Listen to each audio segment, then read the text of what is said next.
Good afternoon. My name is Lady Brion, and we're going to go ahead and get started. So I'm going to ask candidates, timekeepers, moderators to all make your way to the front.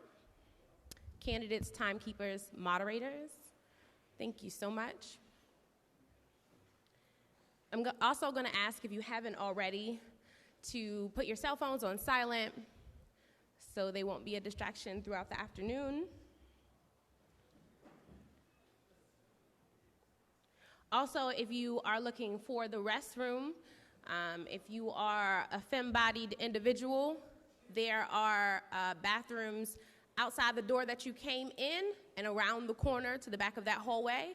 And if you are a male-bodied individual downstairs, there are bathrooms for you. And I think I was made aware that there are single-stalled, gender non-conforming bathrooms upstairs in the overflow section.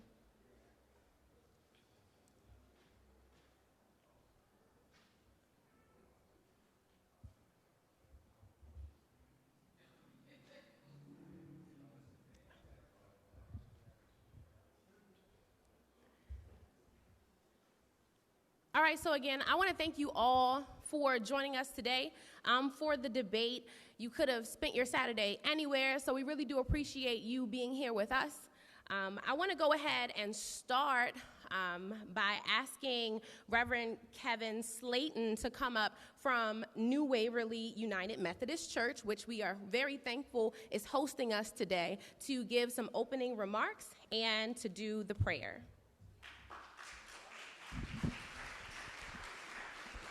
Good afternoon. Good afternoon. There you go. Welcome to New Waverly United Methodist Church. Again, my name is Kevin Slayton. I'm the pastor. We are extremely honored to support leaders of a beautiful struggle. I really am. I tell folks all the time that I don't have the energy to fight like that anymore, but I'm so glad that there's a group of young folks like this that have come along, that are conscious, that are informed, that are educated, and that are committed to the cause of justice.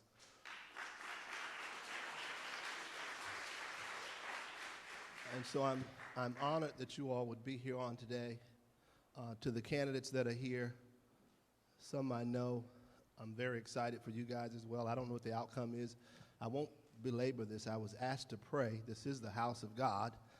And I don't want to offend you in my house, but here we do love the Lord, and we want to just sort of acknowledge the presence of the Creator in this space and ask that His presence would be among us and that He might encourage us to spend our time wisely and in a way that's respectful of everyone. That's my prayer. Amen. So welcome. As the old boxing thing goes, let's get ready to rumble.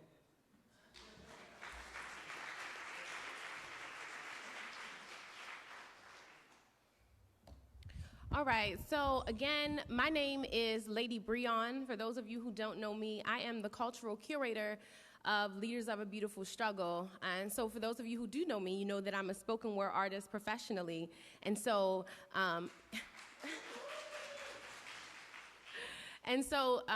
since I was allowed to MC this event, I'm going to kick it off with what I do best. I'm going to do a poem. Is that all right? All right, cool. So this poem that I'm going to do is actually entitled Fraternal Twins, and it talks about the two Baltimores that we have.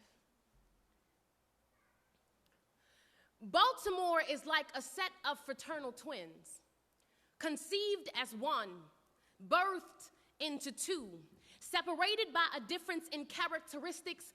Don't believe me? Well, check the census, because half these neighborhoods been black and poor since Nixon was president, and it's crazy. In '68, they put a bullet through a king's dream, and in the streets were riots. 2015, a gray man is made a memory, and again, riots, because America is still on a predominantly dark meat diet in this city. There are multi-climate conditions. Concrete jungles, food deserts, fire hydrants are misting while resources run low. But behold, in oases of plush green trees and rolling parks exist in the land of condos. Just look at the windows if you want to see pain. The rich, no curtains, because they would never cover. The poor use brown plywood as a cover, and you can hear the cricket-filled silence or police sirens bouncing off the walls of project housing, mansions in Guilford, vacants in Gilmore, manicured lawns or weeds growing between the cracks of callous sidewalks. It's 2 a.m. On one side of town, there is a white woman jogging, a taut leash around the neck of her miniature schnauzer, Sophie. On the other side of town, there are blue lights, cop lights, floodlights, cell phone light in the hand of a young brother on the corner trapping, while the low light of hope is ever dimming, and John Hopkins medical campuses forever sprouting, touting, revitalization smiling through crest white teeth. While the aching teeth of the poor can feel gentrification in their dilapidated communities, decaying like cavities, but coffee cafes foreshadow a root canal. For pennies, they'll uproot a mother, father, and child, then put colorful paint over a graveyard view. Just ask Greenmount what a Station North will do. Lead particles in the H2O or outdoor water fountains always aflow. Bike lanes or crater moon-sized potholes. Fiends penguin wobble to a street-side lean, or prescription addicts with paychecks that keep habits fully functioning. There are some communities with flower shops. Others have teddy bears, balloons, and floral memorials commemorating homies that got popped. Tennis shoes on light poles uplift fallen souls. Still can't see the distinction between two twins cocooned in the womb of the belly of the beast. It's easy as counting 1, 2, 3. Just count the corner stores, liquor stores, and churches versus dog parks, guarded fences, and organic markets. The tale of two Baltimores is not a secret. There are just some who are too privileged to ever see it. Thank you.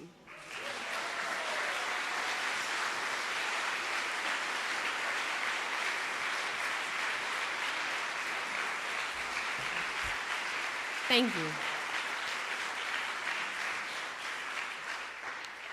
All right, y'all. So I don't want to assume that everyone here is familiar with Leaders of a Beautiful Struggle. So I'd like to give a few remarks, talk about our organization a little bit before we formally get started.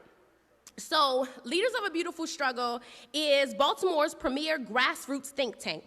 We are a group of Baltimore residents dedicated to creating transformative public policy. Our vision is to drastically improve the conditions of Black people in the Baltimore metropolitan region.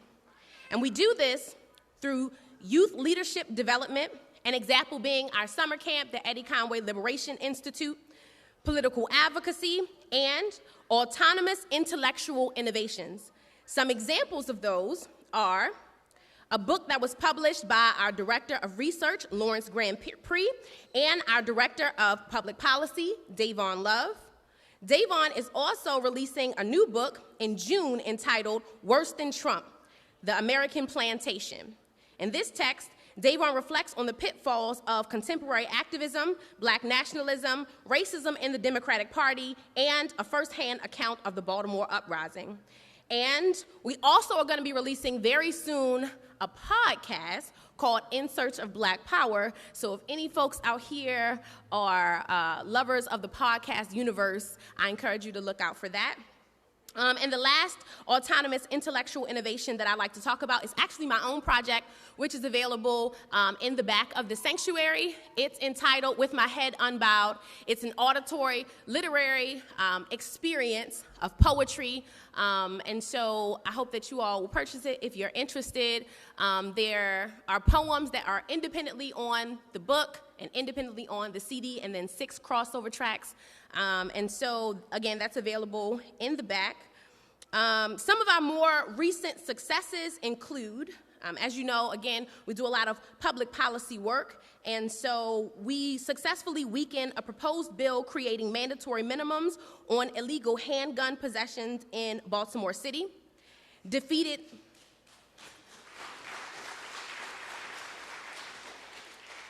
defeated the bail bonds industry's attempt to roll back a pretrial bail reform, and we continue, absolutely. And I want to also note that we continue to work to protect the Court of Appeals rule to change Maryland's pretrial system from 2017 that instructs judges to prioritize non-financial conditions for release, making bail the last option during pretrial. I want to also note that we have successfully drafted a framework for the development of the Baltimore City Children and Youth Fund, which will give $12 million a year to priority investments in grassroots organizations that are operated by people who are of and from the communities that are being served. And I also want to note that if you have not heard, applications just opened for folks who are interested in being on the 2018 proposal review committee. All right, so if folks are interested in reviewing those who are going to be submitting RFPs, please let us know. Lastly, again, as the cultural curator, I want to make a quick note, Adam, that video, never mind. It was just a distraction because I can hear myself. Never mind. I also want to note, as the cultural curator here at Leaders of a Beautiful Struggle, I'm undertaking a new endeavor to create a arts and entertainment district along the Pennsylvania Avenue thoroughfare in historic West Baltimore. If you know anything about Pennsylvania Avenue, you know that there is a long-standing history of arts and entertainment and culture along that thoroughfare, and we are attempting to reclaim the glory of Pennsylvania Avenue and work to use that as an engine to drive economic redevelopment. Thank you. So as you've heard, LBS is doing a whole lot of work, and I think that we have a tremendous impact in Baltimore. And I think that when people visualize LBS and when they talk about LBS, they talk about us as if we are this huge organization with a staff of 45 and thousands of interns, but the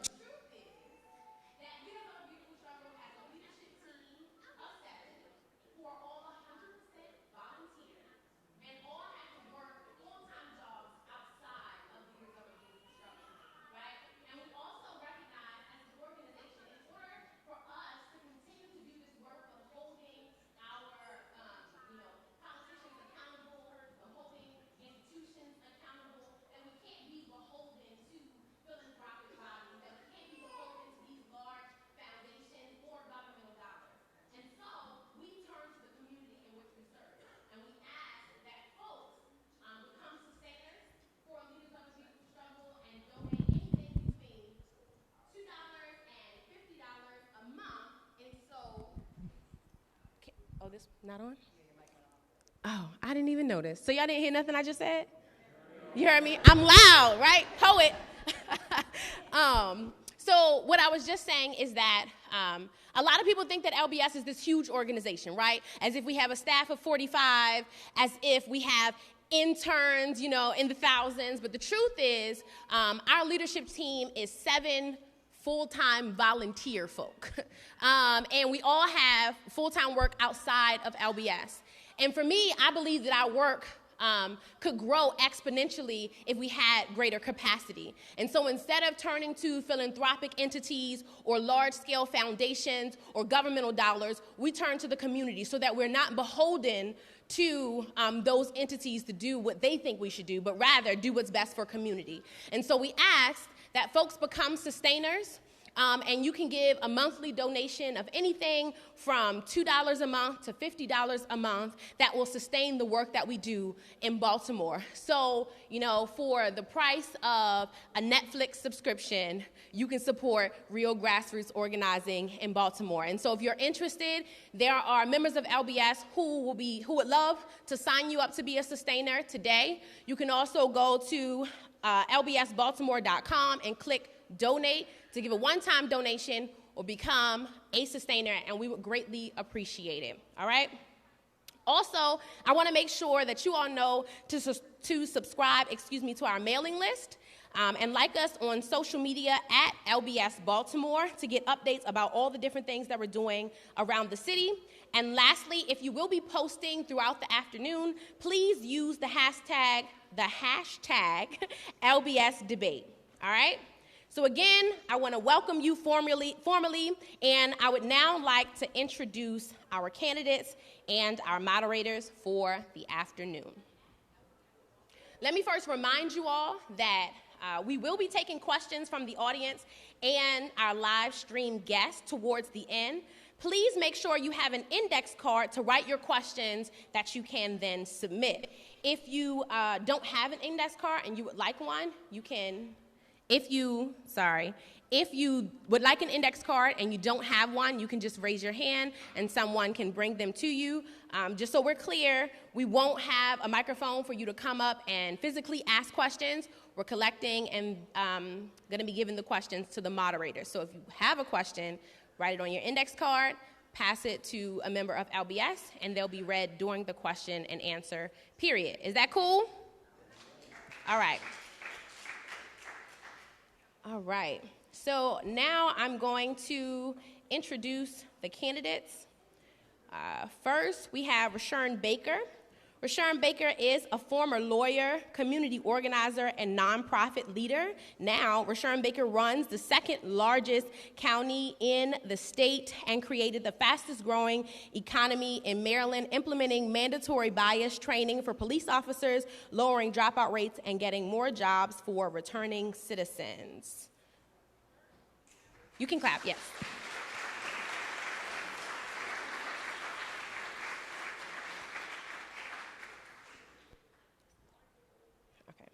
Next is Alec Ross. Alec Ross grew up in coal country and is a former teacher for Baltimore City Public Schools. Seeing the inequities in our school system, Alec co-founded a nonprofit startup called One Economy, which helped deliver high-speed internet access, educational content, and education to low-income communities. He has served on the Obama-Biden transition team and was appointed senior advisor for innovation to Secretary of the State Hillary Clinton and is the author of The Industries of the Future. Please give a round of applause for Alec Ross.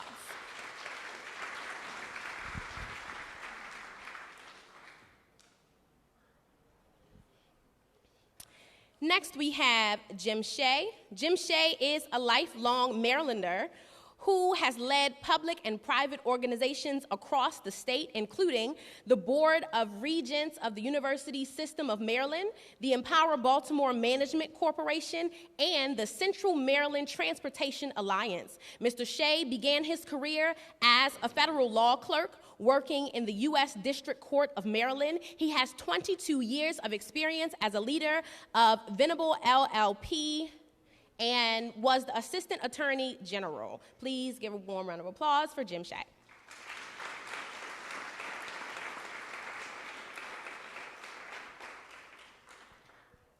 Next, we have Krishanti Vignarajah.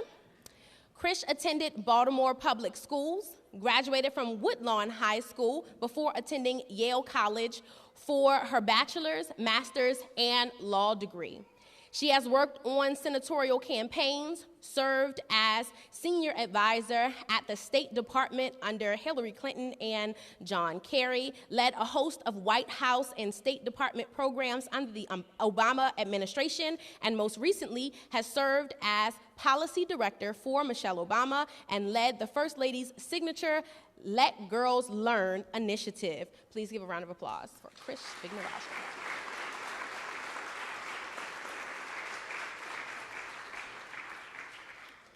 I do also want to note that Valerie Irvin and Ben Jealous did confirm, but they are running late, so when they get here, we'll invite them up as well. All right. Lastly, for me, I want to introduce our moderators for the afternoon. First, we have Nikki Mayo, who is the multimedia journalist behind Nikki Mayo News, LLC. The Baltimore City native was an associate producer for WJZ-TV 13, CBS, and for BET News and Public Affairs. She has produced segments for BET Nightly News, BET Tonight with Tavis Smiley, Ed Gordon, and Jack Reed, as well as lead story with Cheryl Martin, You may have seen and heard Nikki's work recently on TV One's News One Now, Fatal Attraction, Justice by Any Means, and Thou Shalt Not, as well as anchoring for National Public Radio Station WAMU-FM 88.5 in Washington, D.C., and for 1430 WNAV Radio News in Annapolis. Nikki began her journalistic career in Central New York, reporting for National Public Radio at WAER-FM 88.3 NPR while attending college. Nikki is the immediate past president of the Baltimore Association of Black Journalists, a National Association of Black Journalists Region 1 deputy director, and a member of Delta Sigma Theta Sorority Incorporated. Now a Syracuse University alumni, Nikki is the digital editor for the Philadelphia Tribune's phillytrib.com website and various social media accounts. Thank you so much, Nikki Mayo, for being here with us.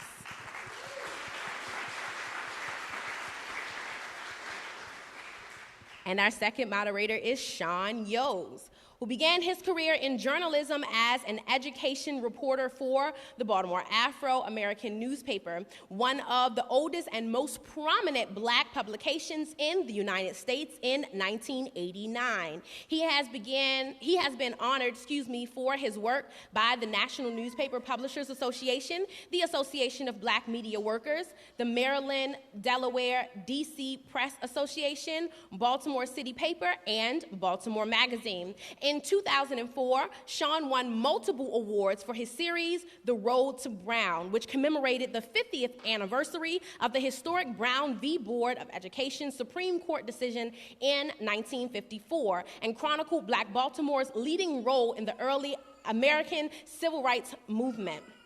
Yos is currently the Baltimore editor of the Afro-American newspaper and an author of the weekly Afro column, Race and Politics. He is author of Baltimore After Freddie Gray, Real Stories from One of America's Great Imperiled Cities. All right, y'all, give it up for our moderators, and we're going to begin.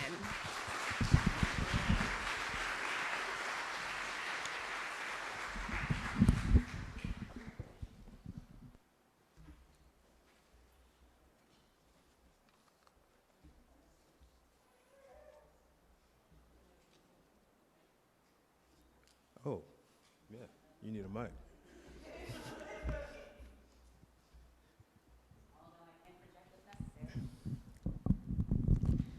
Good afternoon, everyone. Thank you. Again, I'm Nikki Mayo. Over here is my partner, Sean Yos, for today. We're going to run down pretty much what you can expect today for decorum and, of course, the rules, because we're all going to abide by those. So without further ado. Decorum. I am Sean Yos. Hi. The goal of this debate is to give each candidate a substantive opportunity to discuss their platform for their candidacy. We will make every effort to ensure that each candidate is given the appropriate time to do so. No other candidate other than the ones listed will be allowed to participate in the debate. We're taking every step to ensure that no mishaps arise. Also, please advise your campaign teams and volunteers that they must remain respectful for the duration of the debate. All right. Here are the rules. The candidates will be seated in alphabetical order, somewhat, when we get everyone up here, and all candidates will be given 90 seconds to give an opening statement and then 90 seconds to give a closing statement. Now, when the questions are asked to all of the candidates, each candidate will be given 90 seconds to respond. So you get it? 90 seconds to respond. We actually have timekeepers here that will help us with that. We have Ms. Elania Jenkins right here in the blue. Thank you very much. And we have Reverend Michael Hunt. They're both of the Open Church of Maryland. Can you guys put up your yellow card? When you see the yellow card, that means you have 30 seconds to complete your statement, 30 seconds. Now, in the event that you are responding to someone else's comment, a response, rebuttal, retort, Hold that yellow card up again. It now means you have 15 seconds. They'll be sure to let us know, and we'll be sure to let you all know, okay? All right, cool. And when you see the red card, that means stop. Thanks. Okay, just making sure we all understand that because we don't want to, use up the time that's going to be used for our audience to ask their questions of you all as well. All righty. No rebuttals will be allowed when questions to all candidates are asked, okay? So it's just like we have the general questions, then we have questions that are specific to you. When a question is asked to a specific candidate, and we'll be very sure to make sure you understand that, they will then be given 2 minutes to respond. So not 90, but 2. And if another candidate would like to chime in or give a rebuttal during this question, again, 30 seconds to do so. You'll see the yellow card. That means you have 15 additional seconds during that time. Makes total sense. And those, my dear, are the rules. Okay. Let's jump in. The purpose of these first 2 questions is to set the general context for the debate. Leaders of a Beautiful Struggle is an organization that speaks specifically to the issue of racism in our society. This approach will undergird the nature of the kinds of questions that will be posed to the candidates, so don't get mad at Nikki and I. Thank you. All right. We're just here to ask questions, people. All of the metrics that are used to assess quality of life indicate that Maryland, as is the case in all of the U.S., is structured on institutional racism and white supremacy.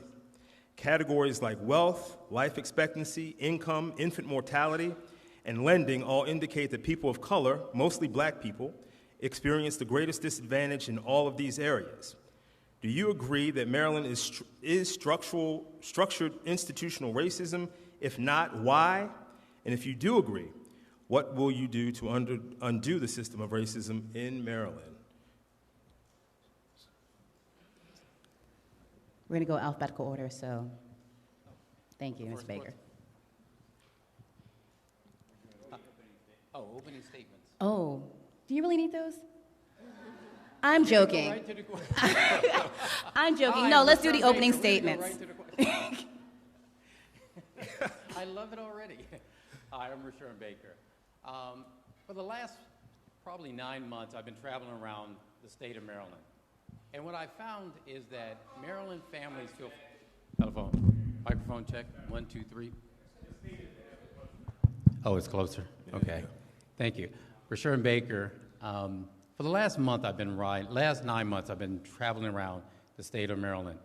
And what I found out is Maryland families feel forgotten, overlooked, and ignored by this governor. For me, it's personal. In school, I struggled with reading.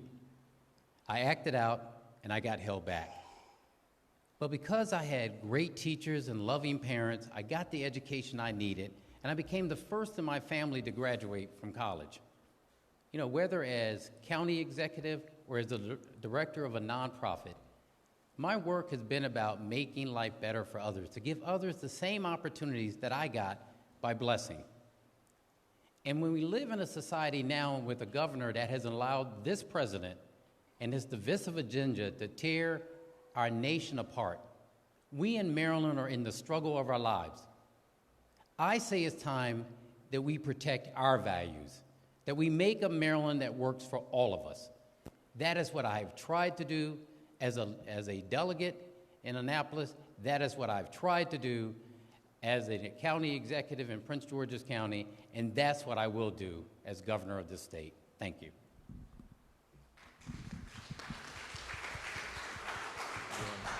Opening statement. Good afternoon, everyone. My name is Alec Ross, and I'm running for governor of Maryland because I believe that talent is everywhere. Talent exists in every zip code in our state, every zip code in our city, but opportunity does not, and that needs to change. I live in Baltimore City. I've lived here for the last 24 years. I came to be a 6th grade teacher at Booker T. Washington Middle School.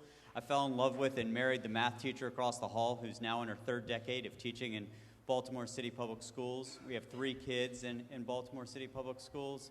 And if there's one thing I've learned in my 46 years of life, it's that the 6th graders that I taught at Booker T had the same God-given ability as the people who sat across the table from me in the White House Situation Room when I was working for Barack Obama. The talent is everywhere, the opportunity is not. there are things that we can do to change that. I've had an interesting career. After I was teaching, I started a nonprofit, the purpose of which was to help people from underserved communities build skills. We helped 11,000 people in 8 years get good jobs. I was then recruited to run technology policy for Barack Obama's first presidential campaign. That went well, and I had the fortune of being able to serve in the Obama administration. But the thing that got me into this race for governor is that what brought me to Maryland, what brought me to Baltimore 24 years ago, that is a job that is still undone. There is massive inequity in our schools. The talent that exists in our schools is not being developed. I'm running to change that. Thank you all. Mr. Shea.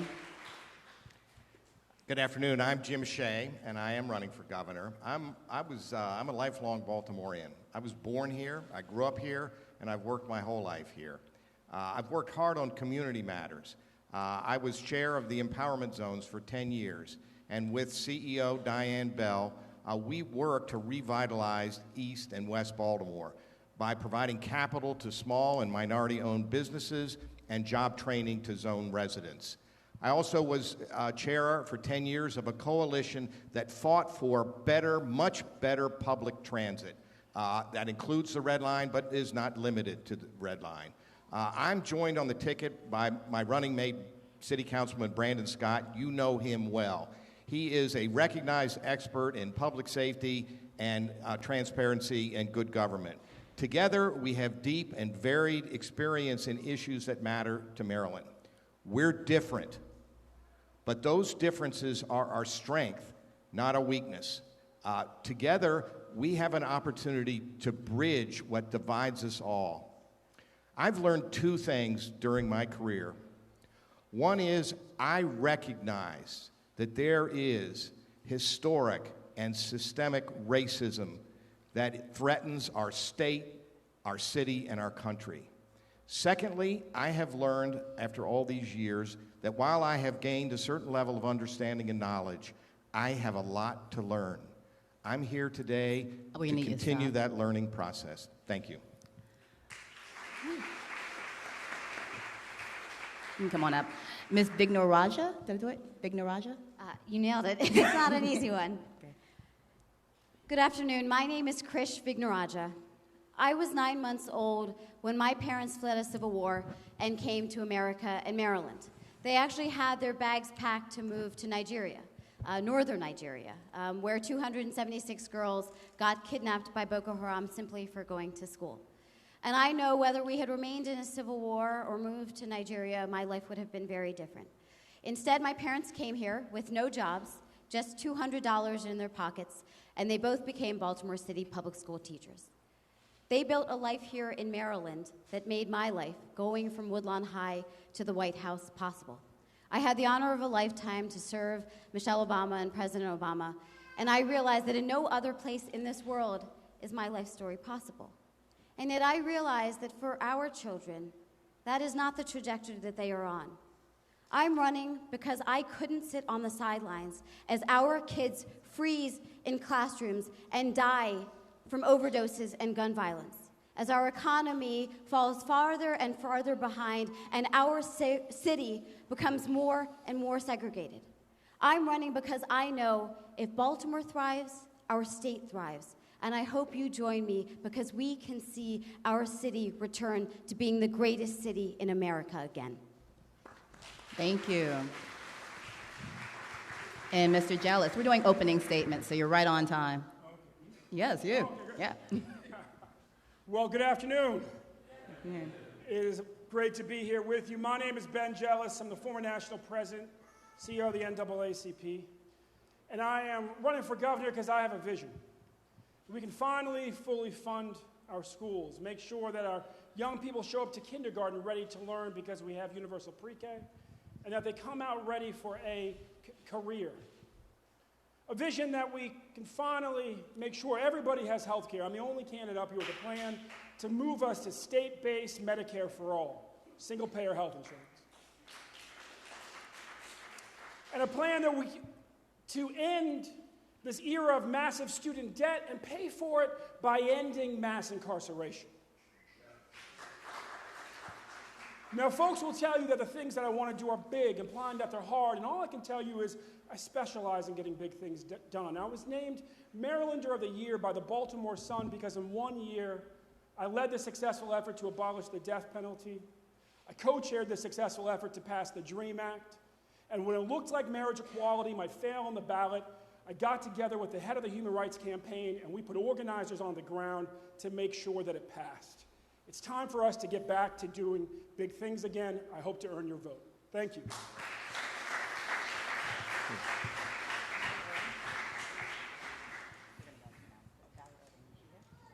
Okay. Again, we will allow Valerie Irving the same courtesy when she arrives to introduce herself to you all. And just a reminder, it's going to be questions, 90 seconds to answer. And if you are paying attention to our lovely timekeepers, the yellow card will indicate you have 30 more seconds. You will be stopped at the red sign. Okay, cool. All right, so I'll restate the first question and along with the general purpose of this debate. The purpose of these first two, the purpose of these first two questions is to set the general context for the debate. Leaders of a Beautiful Struggle is an organization that speaks specifically to the issue of racism in our society. This approach will undergird the nature of the kinds of questions that will be posed to the candidates. So the first general question: all of the metrics that are used to assess quality of life indicate that Maryland, as is the case in all of the U.S., is structured on institutional racism and white supremacy. Categories like wealth, life expectancy, income, infant mortality, and lending all indicate that people of color, mostly black people, experience the greatest disadvantage in all of these areas. Do you agree that Maryland is structured institutional racism? If not, why not? And if you do agree, what will you do to undo the system of racism in Maryland? Going alphabetically, so first up is County Executive Rushern Baker. Thank you. Can you hear me? Yes, sir. Mm-hmm. Before I get started, of course, I do want to introduce my running mate, Elizabeth Embry, who's in the back there, who lives around the corner. Thanks for being here. Very appropriate question. The answer to it is yes. But the real answer is, what do you do about it? And I have firsthand knowledge of this. You know, everything bad that affects Maryland disproportionately affects Baltimore City and Prince George's County, whether it's our school system, whether it's health disparities, whether it's job creation, whether it's opportunities, whether it's incarceration. So the question is, what do you do about it? Over the last 8 years, I set about changing the paradigm in Prince George's County.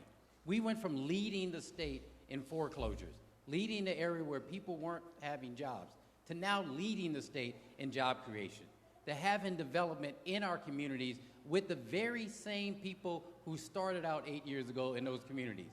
So I've seen regentrification. We can actually do something about it, but it takes the leadership at the top to do that. Not just to talk about it, but to actually get in there and pass the laws and fight for it. It can be done here in Baltimore City, it can be done across the state of Maryland, but it takes the leadership at the top, and that's why I'm running for governor. Thank you.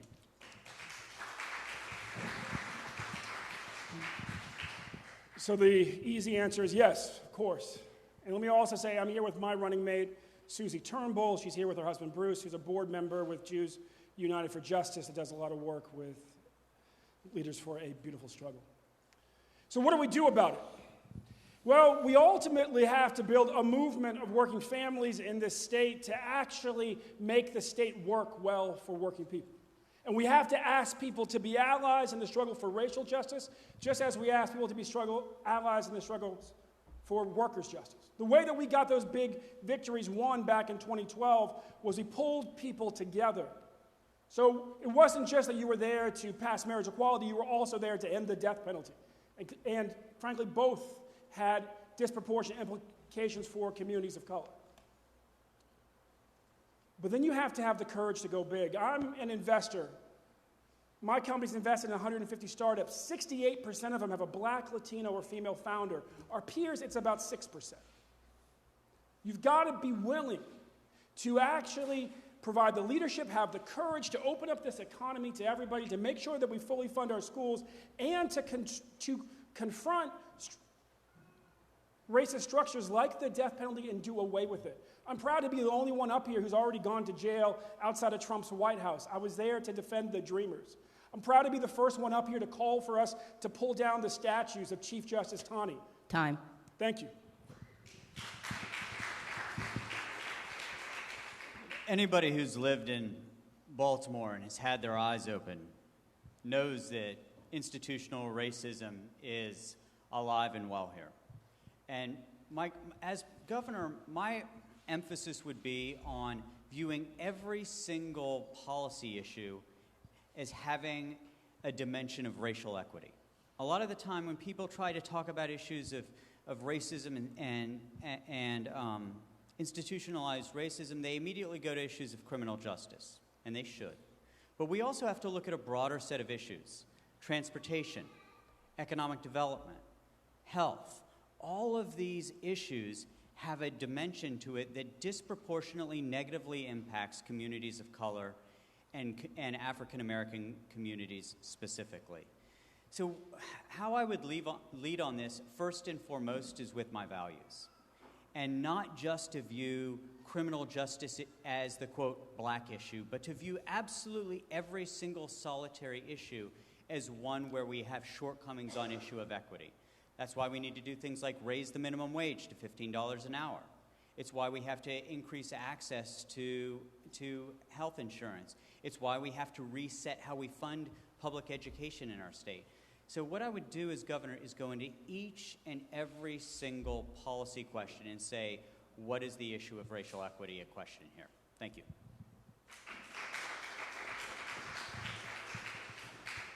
Hi, I'm still Jim Shea. I answered the first part of the question in my opening statement, so let me move quickly to the second and most important part. I will immediately, if elected governor, do what my running mate Brandon Scott did in Baltimore City. I will create and implement an equity assessment plan, and we will assess on that basis the entire state government, and where we find flaws, correct them. That principle of equity will inform all of my policies.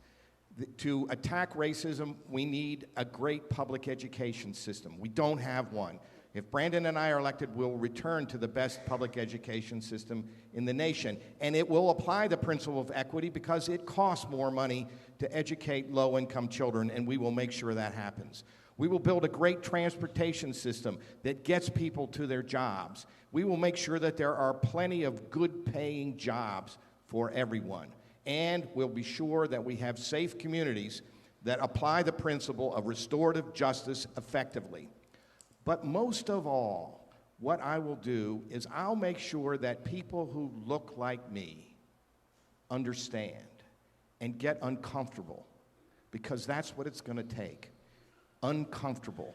We have to see what's there, and we have to rely on community groups like you to lead us there, not big nonprofits, but Time. you. Thank you.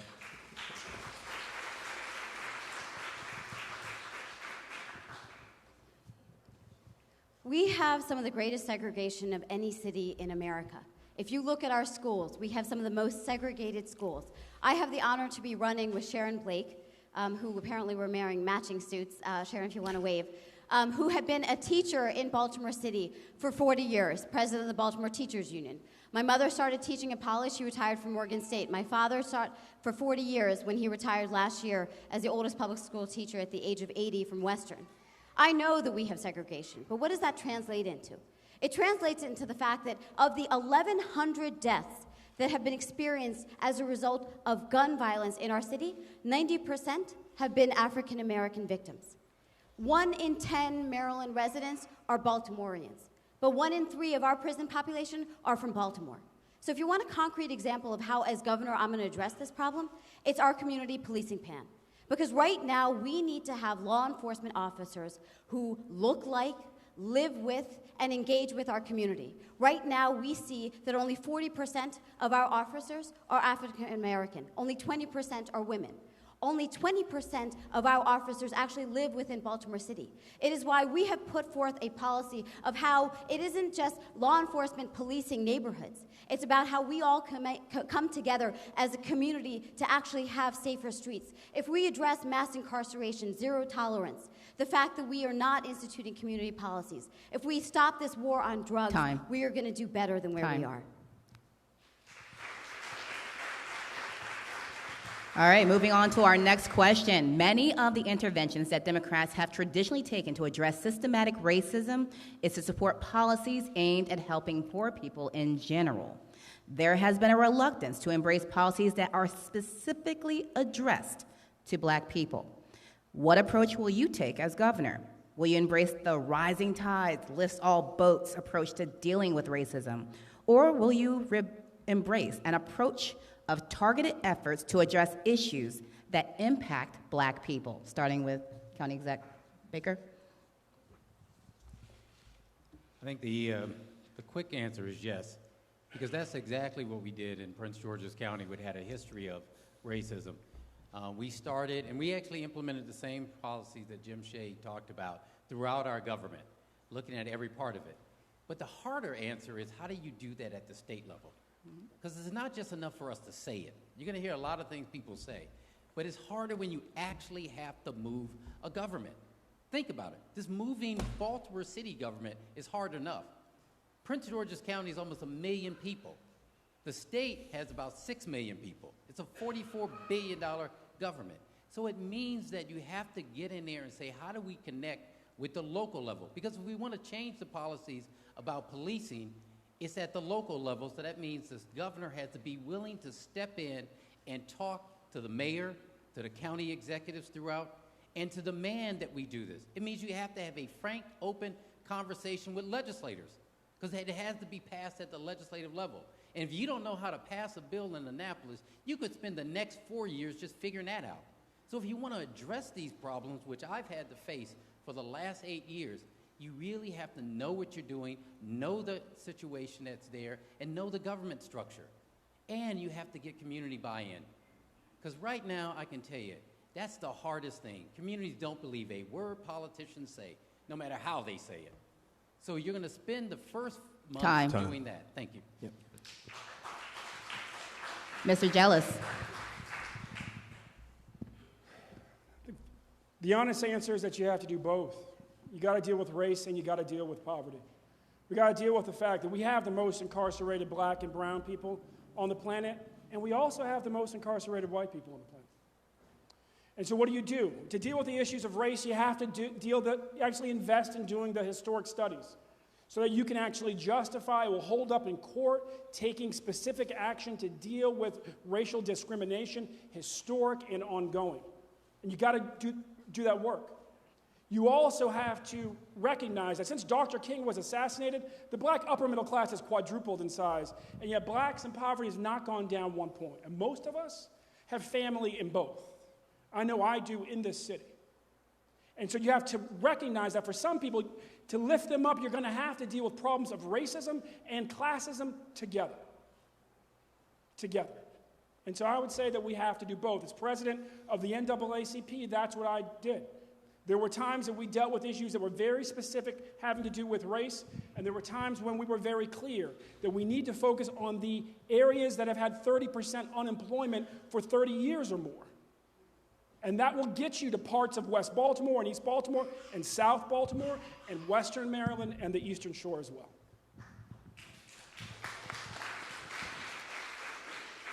Look, there are many cases in which being poor and white in Dundalk and being poor and Black in West Baltimore, the challenges are similar or same. But in many cases, a lot of what we're talking about, it is specific to the African American community. I mean, my wife and I had to talk to our youngest son.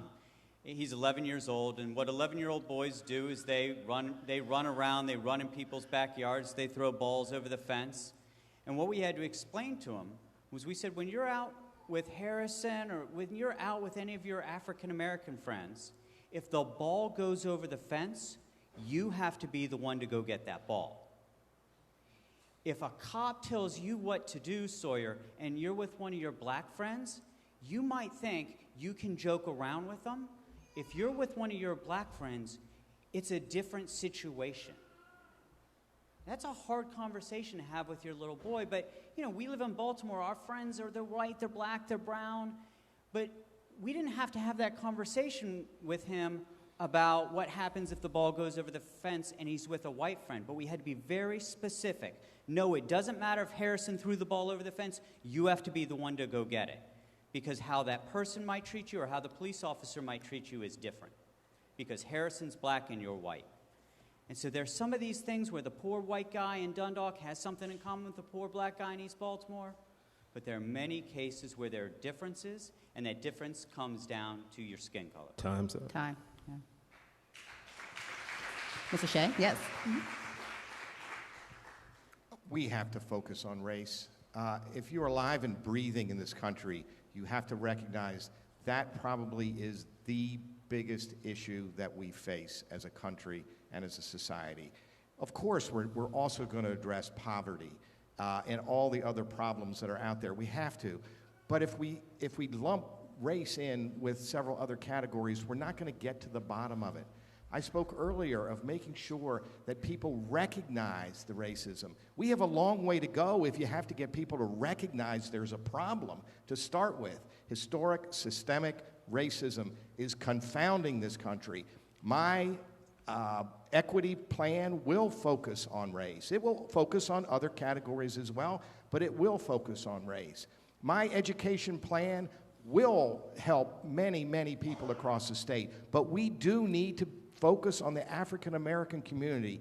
If we don't rise up as an African American community, we will not succeed as a country and a city or a state. So that is going to be a very high priority for Brandon Scott and me if you elect us to office.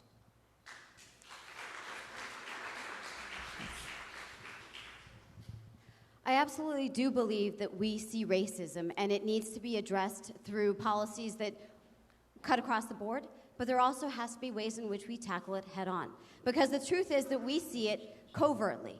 If we look at our racist war on drugs, or the fact that all of a sudden, though we know that there had been an OD and drug addiction problem for decades, all of a sudden opioids has become front lines because it has spilled over into other communities. But there's also ways in which we see it overtly here in Maryland, a state that has the incredible diversity that is the diversity of this room. And this is where we are the only ticket that put a policy out to address our HBCUs. Now, this is a personal issue for me in the sense that, as I mentioned, my mother, when she started college, she retired from Morgan State. Sharon was a graduate of Morgan State, along with 4 of her siblings. HBCUs in Maryland are the engines of upward social mobility. They are, simply put, the way in which we are allowed to have all of our community compete. We put forth a policy to address the range of racism we have seen. First, we are going to be matching any contributions that are made to the endowment, knowing that Morgan State and the other 3 HBCUs only have an endowment of $80 million, compared to other neighboring communities and colleges here in Maryland that have well over 100. That's racism at its root. We're going to address the fact that our children, when they graduate from HBCUs, need to have job retraining and career placements. We're going to address the fact that there has been harmful duplication. Thank you, Ms. Vignarajah. We're going to welcome now Ms. Valerie Irving and give you an opportunity to do your opening statement, if you don't mind, and then we'll jump into our next question. Thank you. They're telling me I have 90 seconds. You do have 90 seconds. Okay, good afternoon, everyone. My name is Valerie Irvin, and I know that when this debate was being scheduled, my running mate, Kevin Kamenetz, was still alive and well. He is no longer with us, and as his running mate for Lieutenant Governor, there is a state statute that has never been used before in the circumstances that we now find ourselves in. So now I am running for governor, just to be very clear with everyone in the audience. However, the State Board of Elections is trying to keep my name off the ballot, and my running mate, Marisol Johnson from Baltimore County, they're trying to keep us off the ballot. We have filed suit in the state court in Anne Arundel County, in the circuit court. What this race is turning into is a race about civil rights and voting rights. And I am very, very proud and happy to be joining all the colleagues I have behind me who have stood up and said out loud, except for one that I know of, that my name, Valerie Irvin, and my running mate's name, Marisol Johnson, should be on the ballot. A historic ticket for the first time ever, having an African-American woman at the top of the ticket and a Latina woman, a first generation from El Salvador, on the top of the ticket. So we are so blessed and so proud to be here, to be on this ticket. We're running for real. I'm from Montgomery County. I've served for 10 years in elected office, first as on the school board and second as a historic first African-American woman to ever serve on the Montgomery County Council. Thank you. Okay, we're going to keep this show rolling. And just a reminder, guys, you'll have 90 seconds to answer to your questions, and then those cards, the yellow card will indicate that you have an additional 30. Correct? 30. Yes. Additional 30 left. And the red card, of course, means you're going to come to a stop. All righty, jumping back into our questions, we're going to go into education, if you don't mind. The current commission will soon produce recommendations that will set the framework for a massive education reform bill in the next Maryland General Assembly. Based on the work that the commission has already done, what is your assessment of their use and application of racial equity? Starting with County Exec. Thank you. The current commission is really about how do we fund our school systems in Maryland. As probably everyone in this room knows, the jurisdictions that disproportionately need the most money are Baltimore City and Prince George's County. But also we struggle in Western Maryland and the Eastern Shore. But it does have a tinge of race. Montgomery County right now is now majority-minority school district. So that means that the next session is really about how do we take what is believed to be about $2 billion and either spread that across the entire state or target those funds where they're mostly needed, where they're needed the most. As governor, I think we have to do is target the funds where they're needed the most, where they're going to have the greatest impact and where the struggle to improve our education system is greatest. So what does that mean? That means for some very wealthy counties in this state, they're not going to get the same amount of money. That means for legislators who represent those counties who are in Annapolis and who we need to vote on this, we're going to have to convince them that it's better for all of us if we target these areas and build up their school system. That's not an easy fight. As county executive, I had to make the same decision in a county where we targeted our highest struggling Time. The current report makes good sense, but it's pretty obvious what we need to do here in the state of Maryland. I got involved in politics not because it was in my plan, but because my son 20 years ago had his academic ability questioned in Montgomery County, so I ran for the school board, and I won. And then I ran for the county council, and I won, and I chaired the council's education committee. What we do know about the state of Maryland in all 24 jurisdictions, the amount of money that we spend per pupil in every one of the counties is almost even now. So one has to ask yourself a question. How much money is it going to take for the state of Maryland to educate all children? All children can learn, but what we're seeing in terms of equity, I had to fight for my own son and for children across the county when African American and Latino kids were put into non-learning environments and that we're tracking our children through the public school systems. We can do better in Maryland. Thank you. Mr. Jealous. Thank you. You know, I'm proud to have been endorsed by 74,000 educators across this state with 85% of their vote. My family's been in this fight for racial equity and education in Maryland for a long time. My mom sued Western High School for Girls when she was 12, so she could desegregate in 55 when she was 15. My parents met as school teachers at Harlem Park Junior High. My dad was one of the only white guys in town to get arrested repeatedly trying to desegregate downtown because he was upset about how his students at Harlem Park were being treated downtown. And I was appointed by President Obama to serve on his National Commission on Equity and Excellence in Education, one of 24 people on it. I look at the Kirwan Commission report, and the main thing that I focus on there is, frankly, we have about $2.9 billion of underfunding that we need to deal with. Beyond that, we have to make sure that the funding is invested in a way that is equitable and that lifts up children in our communities where they are struggling the most. And that means that in Baltimore City and Prince George's County, but a lot of other little places across the state, we're going to have to make sure that kids get the resources that they need, that they get a high-quality teacher in every classroom, and quite frankly, that the teachers look increasingly like the population of students that they're teaching. I put on the table creating an apprenticeship program for teachers coming right out of our high schools and incentivizing young people to go right back to to where they grew up, and to make it tuition-free for anybody who wants to be a teacher in Maryland and will stay here for 10 years teaching. Time. Thank you. Yeah, look, I'm probably the person up here who's least impressed with the Kirwan Commission. If I was a teacher and I had to grade that report, it only could get 1 of 2 grades: I for incomplete, or F for failure to complete the assignment. 18 months after this commission started, they've only issued a preliminary report, and guess what? There are no numbers on it. There's no budget numbers. It's like going into a restaurant, them handing you a menu, all these beautiful things are on the menu, and there are no prices beside them. Why? Because if you look at who the commission members are, it's the same old, same old. Same old, same old. And guess what? They didn't have the courage to put the prices on here so that those of us running for governor could run, saying very specifically what we would fund, what we wouldn't, and where we wouldn't, and what we would fund, what we wouldn't, and where it would go.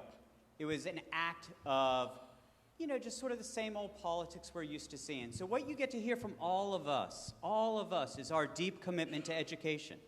And I believe we all have that. Look, my 15-year-old who goes to high school here, when it's cold outside, it's cold inside. My 5th grader is in a classroom with 36, 37 students. I feel this keenly. I believe that all of my colleagues up here feel it keenly as well. But you know what? If you do not elect a governor who gets her or his blood up on this issue, nothing's going to change. Thank you. Mr. Shea. I think the Kirwan Commission has done an excellent job of creating the building blocks that we need for a great first-class public education system. Early childhood intervention, more help and support for areas of concentrated poverty, much better vocational training, much better track for teachers and principals, and local control and accountability. These are the building blocks of a great system, and they have done an excellent job of describing that. They have not focused sufficiently on the issue of racial equity, but that can be added. That's what leadership is all about. That's what a governor can do, and the General Assembly in concert can focus on that additional aspect of what needs to be done. Also, the state education system, also the local school boards. All of these bodies need to focus on the issue of racial equity. So let's not dismiss a report that takes us light years ahead because it has a flaw, to be sure, a serious flaw, but we can complete that. So my answer is we've got a good report. Let's use it. Let's build on it. And let's get Baltimore City the great school system that it deserves. And the funding will be there through this report. Ms. Vignarajah. The Kirwan Commission's approach was what we know, very academic. And what it missed was that we have some of the most segregated schools in our country. And for me, this is personal. I'm the only candidate in the field who is the product of Maryland Public Schools from kindergarten through 12th grade. I'm the only candidate who is running with a lifelong teacher and Baltimore Teachers Union president. I'm the only child who is the daughter of 2 Baltimore City public school teachers. And I know what you all know, which is we've got to put forth a policy from cradle to career. The difference between haves and have-nots starts even before our kids go to school. It's why we've guaranteed universal pre-K for 3- and 4-year-olds. It's why we need to fully fund our schools, knowing that we have a governor who is a reverse Robin Hood. He steals from the poor, he gives to the rich. He takes casino and lottery revenues intended for our public schools and gives them as corporate write-offs to Amazon. It's why our teachers are not paid like the professionals they are, and instead they are talked about as union thugs, knowing that particularly in the Baltimore City schools, my dad came from a war zone. We put our teachers in worse positions here in Baltimore City. But also knowing that our schools have become community centers. We've got to address the fact that our schools have more kids in poverty, twice as many today versus 1990. But also knowing when our kids come out of school, they have to be either career ready, particularly for the trades, or college ready, which is why we want to guarantee free community college and debt-free tuition at our HBCUs.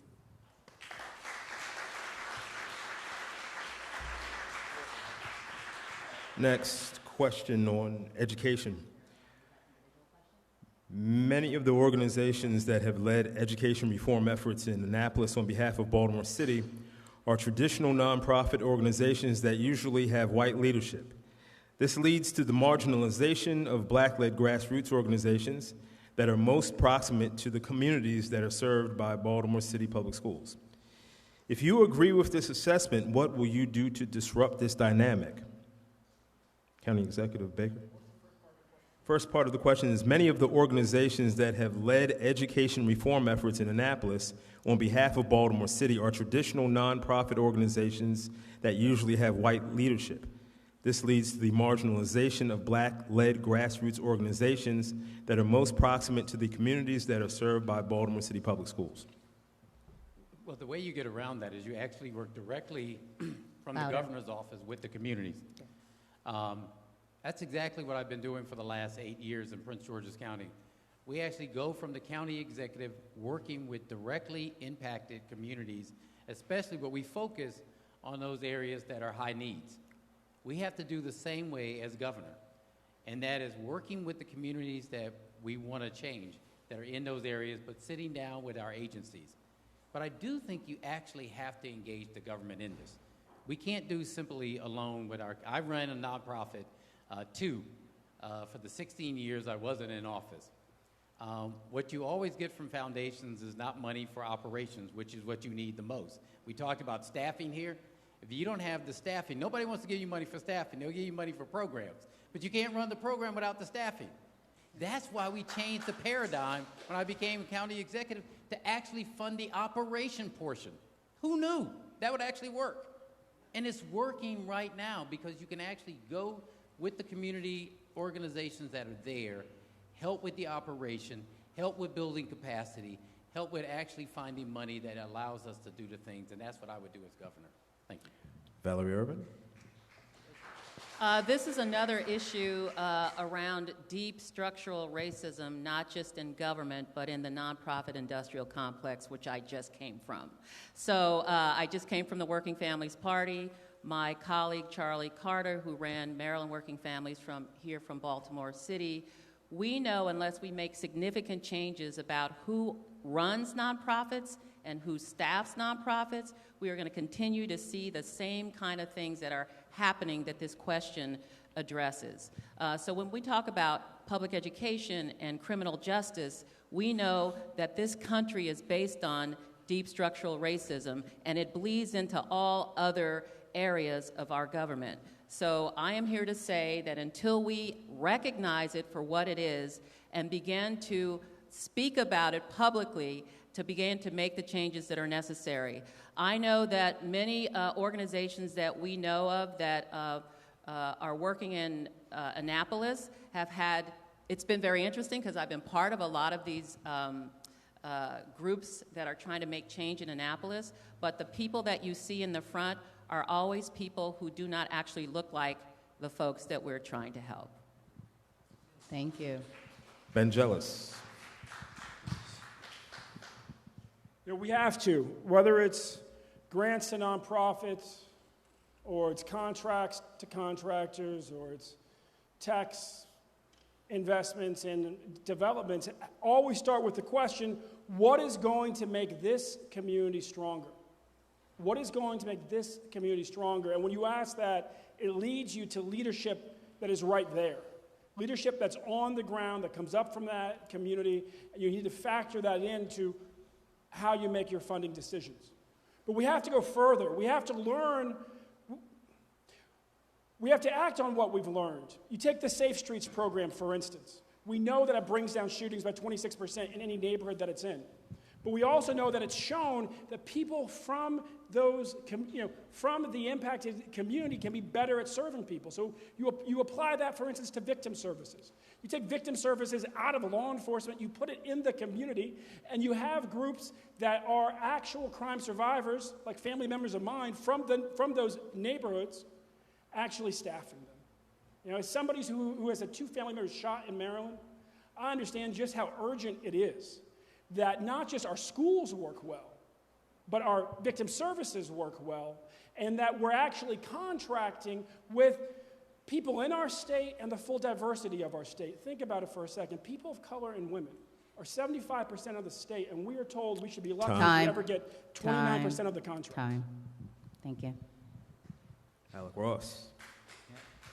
Maryland has a permanent establishment. And that permanent establishment isn't just elected officials. It's also, going to the question, a lot of it's nonprofit leadership. If you look at who's sitting at the table in the Center Club downtown, if you look at the composition of the Kirwan Commission, I mean, you could literally just close your eyes, click your heels together, say there's no time like 1988. And the names of the people participating on the Kirwan Commission would have been the same people. But you would say, oh, it's multi-sectoral. It represents various stakeholders from different groups. It's the same old establishment. And I got news for you. Until you take somebody from outside of that establishment who doesn't come with a pat on the shoulder from Mike Bush or Mike Miller, who doesn't come from sort of our nonprofit and foundation lords and deliver unto you your next governor, I mean, until you actually change who you put in charge, that's going to remain the same. Look, that's part of why Larry Hogan won. Look, this is not about Democrats and Republicans. If I remember correctly, I think Democrats have had a lot of power in this state for a long time, right? So that establishment, it's not all about going against Republicans. Democrats are a big part of this. And so the division here is, are you from the permanent establishment in Maryland, or are you a new face with some new ideas? Experience, new face and new ideas. Thank you. Mr. Shea. Jim Shea. Language is powerful, and a phrase that was used just now, I've heard, and it reverberates, the nonprofit industrial complex. That's powerful, and there's an awful lot of truth in that. Now, how do you break through that? That's the question. I think you need people who have done the hard work of leadership and who have learned in the process. I told you earlier that I've learned during my career of what it takes to build a consensus, gather good ideas, and put them into play. And this is a perfect example of how you have to do it. All too often, I have seen well-intentioned groups come in and try to impose solutions on communities. That doesn't work. It doesn't work. And we can't do it that way. What we need to do is to go out to the community, to groups like this, and talk and converse and deliberate about what the community needs and wants. That way you get an amalgam of ideas and solutions that you can actually put into play. It's easy to use words about outsiders and insiders. It's about human communication, person to person, understanding, learning, and being uncomfortable. And Ms. Vignarajah. Krish Vignarajah. It is such a great question, because I do think it is at the heart of why many of us are running. Because when you look at our leadership in a state as diverse as ours, as rich as ours, you realize how far from where we need to be we are. You think about the fact that out of 14 federal and statewide offices here in Maryland, 8 congressmen, 2 senators, the attorney general, comptroller, lieutenant governor, governor, all 14 positions are filled by men. I know that when I was in the Obama administration, they would always say, be the change you want to see. And I realized when I was coming out of the White House, realizing that so much was going to change so dramatically. And we needed to have advocates who actually represented us. And so I realize that I don't represent every constituency in every way, but what I do represent is someone who lived the struggle.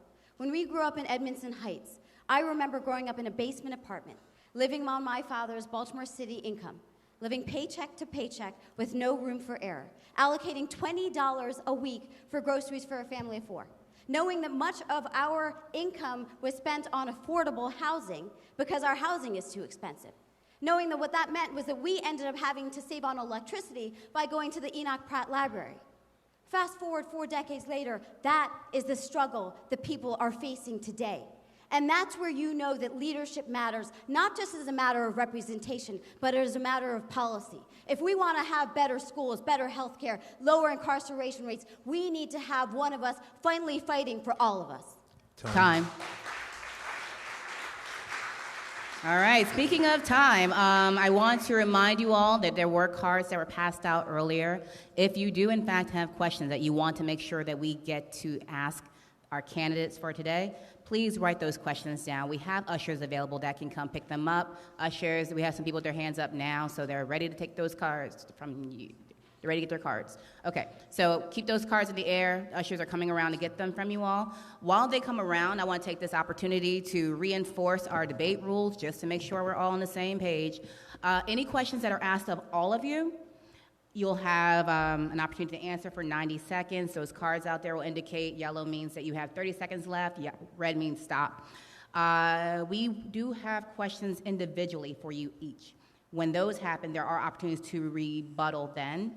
You will get 30 seconds. That's when the time value on those cards go to 15 seconds for yellow and red again, stop. And we're trying to get those questions from the audience as well. So I've been taking notes, especially if you guys say, hey, I gotta talk. But as our rules have it, you just can't talk right now. Make sense? Yay, okay, good. All right, that said, I'm gonna go back into serious mode here. We're gonna talk about human trafficking. I'm sure you all were familiar when the trending hashtag was missing DC girls, where are the girls? Sorry. Okay, sorry. You might remember there was a trending topic, missing DC girls, where they were talking about human trafficking.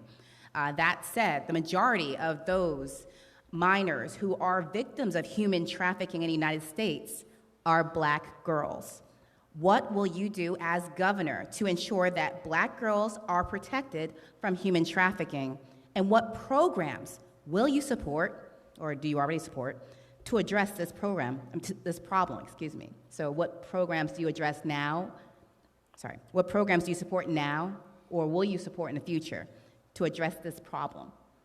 Starting with Baker.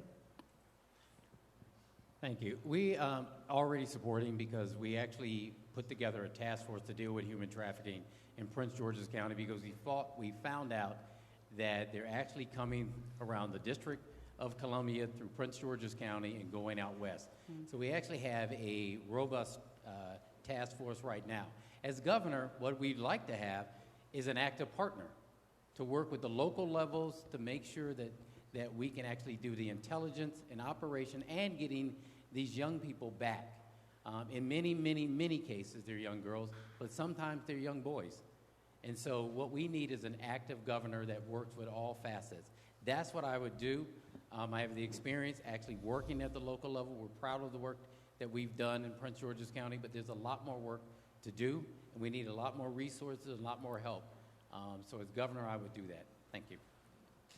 Thank you, Ms. Irving. Today and every day I wear a button that says Black Girls Vote. And I wear it for my 3 granddaughters who see the race of their Nana running for governor of Maryland as a huge deal for little girls. I also know as a Black woman that this topic is not new in our communities because Black people matter less than people who are of other races. And so this is not a new phenomenon. It is being paid more attention to, but it was so heartbreaking to hear the stories coming out of the district that nobody cared that all these little Black girls were missing. It's happened all over the country, in Chicago, in New York, in DC. And so what I'd like to see in Maryland is, first of all, someone needs to speak to the issue. It would be better for someone like me to speak to the issue as your next governor. But I think that the Attorney General's office needs to put its mind and its power on this topic, and I would like to see the next governor work with the state attorney general's office to make this a high priority in the work of our law enforcement in Maryland. Thank you. Mr. Jealous. You know, my daughter's at a public junior high. She comes home one day and she asks me what a cartel is. What? So why are we talking about cartels? She says because MS-13 is active at the high school across the street, and somebody told me that they're a cartel. Then I talked to a teacher who's leaving her junior high school. I said, why are you leaving? She said, because they're pushing young girls at this junior high school into the sex trade, and I'm tired of no one fighting back. And I don't feel like anybody will protect me. And you realize that you have to do everything that Rushern and Valerie talked about. But you also have to be willing to go further. I've said that as governor, I will have a special prosecutor who will oversee every case of corruption amongst law enforcement in our state. Because you better believe that cartels are protected by corrupt officers. I've also said that I will make sure that we push through and we legalize cannabis for adult use.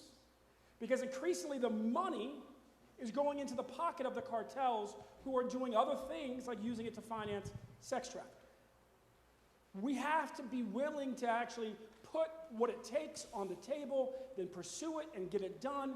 And we need a governor who will act like a parent who is protective of their daughter who's afraid of the cartels. Thank you. Alec Ross. Maryland has a dark history in this area, and Baltimore specifically has a horrible history in this area. When I moved here in the early 1990s, Patterson Park was one of the centers of trafficking and pimping young boys. And it moved out of Patterson Park, but now with the internet, it has become easier than ever before to traffic and pimp. My role during the Obama administration, the team that I led, we were sort of the breaking case of emergency team. We put in place the encrypted anonymous text messaging program in northern Mexico that took down the leadership of 2 cartels. We're the team that wiped out GPS in Syria because the Syrian intelligence service could find people and assassinate them by locating them on their GPS. We're the team that restored communication in rebel-held territory in eastern Libya during the revolution there. That's the team that I ran for 4 years. I would love to be able to say, all right, we've got emergencies here in Maryland. You know, for 4 years, I worked on the 196-country chessboard for President Obama. We have emergencies here in Maryland, this among them. And in the same way in which we attacked the human trafficking trade in Southeast Asia and helped unbundle some of those networks, so too can we do that if we focus with the resources and the interagency coordination here in Maryland. Thank you.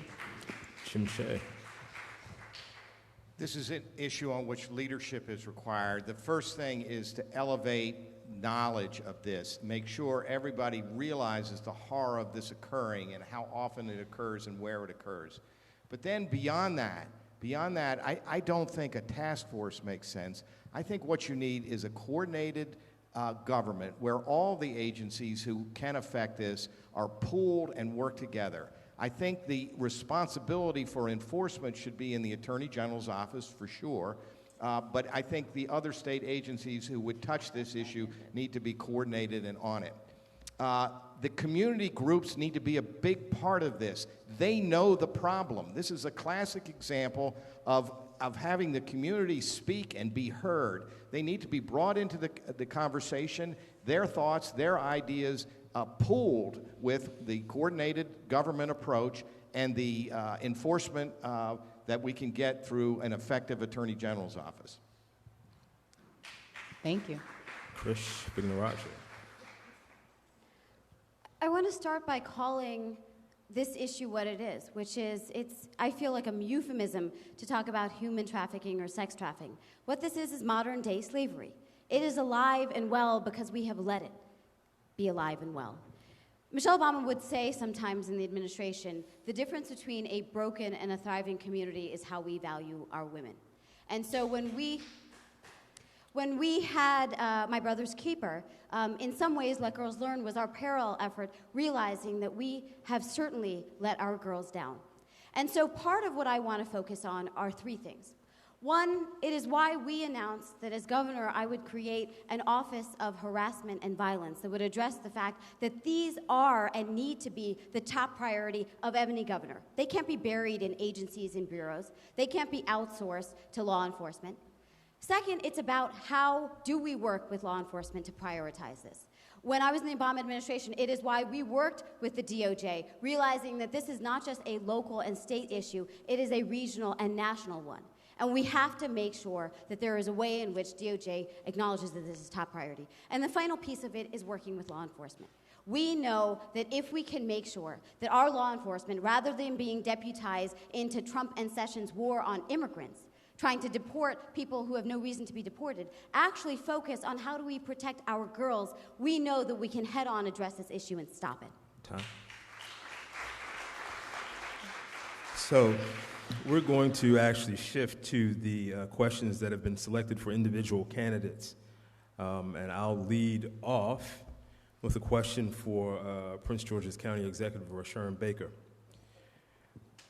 In your previous races for County Executive of Prince George's County, you have received the endorsement of Mike Miller, who is the president of the Maryland Senate.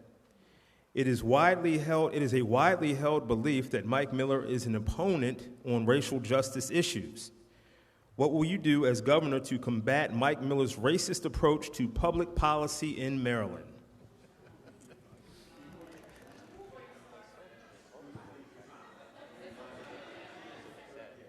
Oh, so we're shifting it. So it's. Oh, you need a reminder on the rules? Okay, and that's why I'm here. All right, one second. I'm pretty sure with these individual ones, let's see. You said 2 minutes? When candidates are asked all questions, rebuttals can. 2 minutes to respond, excuse me. Sorry about that. 2 minutes to respond, and your time cues are still going to be 30 seconds and stop. Rebuttals, by the way, will be, you get 30 seconds. Thank you, make sure. Your rebuttals can be 30 seconds to respond to their answers. So listen closely. Okay. Yeah. Go for it. Well, first of all, point of clarification. I ran for county executive 3 times. I did not have the support of President Miller in the first 2 efforts. In the third effort I did. But here's the deal. It's not just about the microphone check. There you go. Louder. Thank you. There you go. You're welcome. Okay. So to go back, I ran for county executive 3 times. In the first 2 times, I did not have the support of the president of the Senate. And the third time I did. It is not about the president of the Senate or the speaker of the House. It's about the governor. As governor, you set the policies. Just as county executive, I set the policies. The governorship is a very powerful position. It's the most powerful one in the nation because you control the budget. No other governor in this nation has that power. I don't have it as county executive. The mayor doesn't have it. That's a powerful tool to use to straighten things out. I'm proud of the work that we've been able to do in Prince George's County to head on go after racism in a county that has a history of it and change it around. We have to do that at the state level. But in order to do it, you've got to convince people and know how to actually pass bills to get things done. If you don't know how to do that, I don't care what you're saying on this stage. It won't happen. It won't happen. You've got to get it from 141 members in the House and 47 members in the Senate and have a governor that's willing to do that. I know how to do that, and that's what I'll do as governor. Thank you. Rebuttal. Yes, ma'am. Valerie Irvin. My rebuttal to my good friend, Rushern Baker, who I've known for many years, he did not actually answer the question about Mike Miller. Mike Miller is the longest-serving Senate president in the U.S. in its history.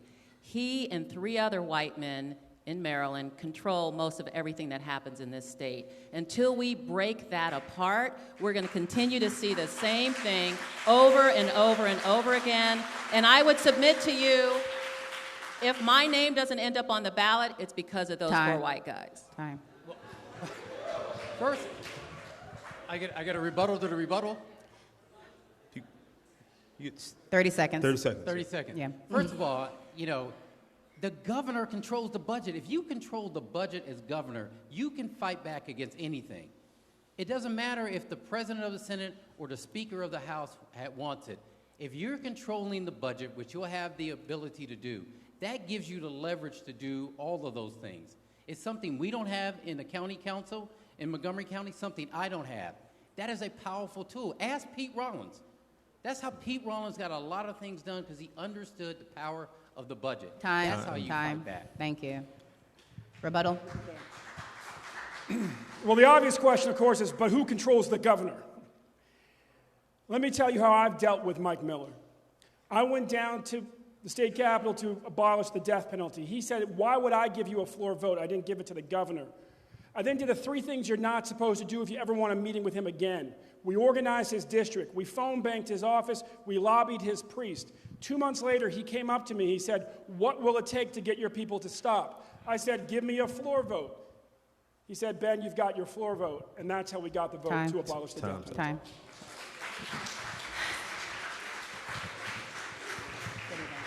Should we let him rebuttal? That was it, yeah. That's it. Do we let him do it? Because we're going to be doing this all day. I'm going to say no. I'm going to say no. All right, we're good with the rebuttals. Thank you. All right, let's move on. Y'all are too much for me. All right. We told y'all that we're going to be a little different in this debate. So the next question is for Ms. Valerie Irvin. Sorry, I had a G on here for no reason.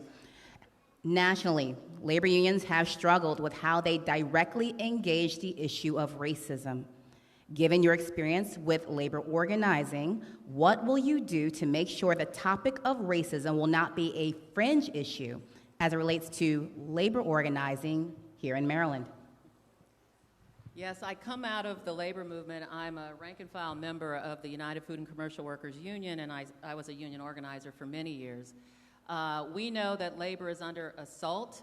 As a matter of fact, this June, when the Supreme Court rules on the Janus case, many of our public sector unions will be crippled.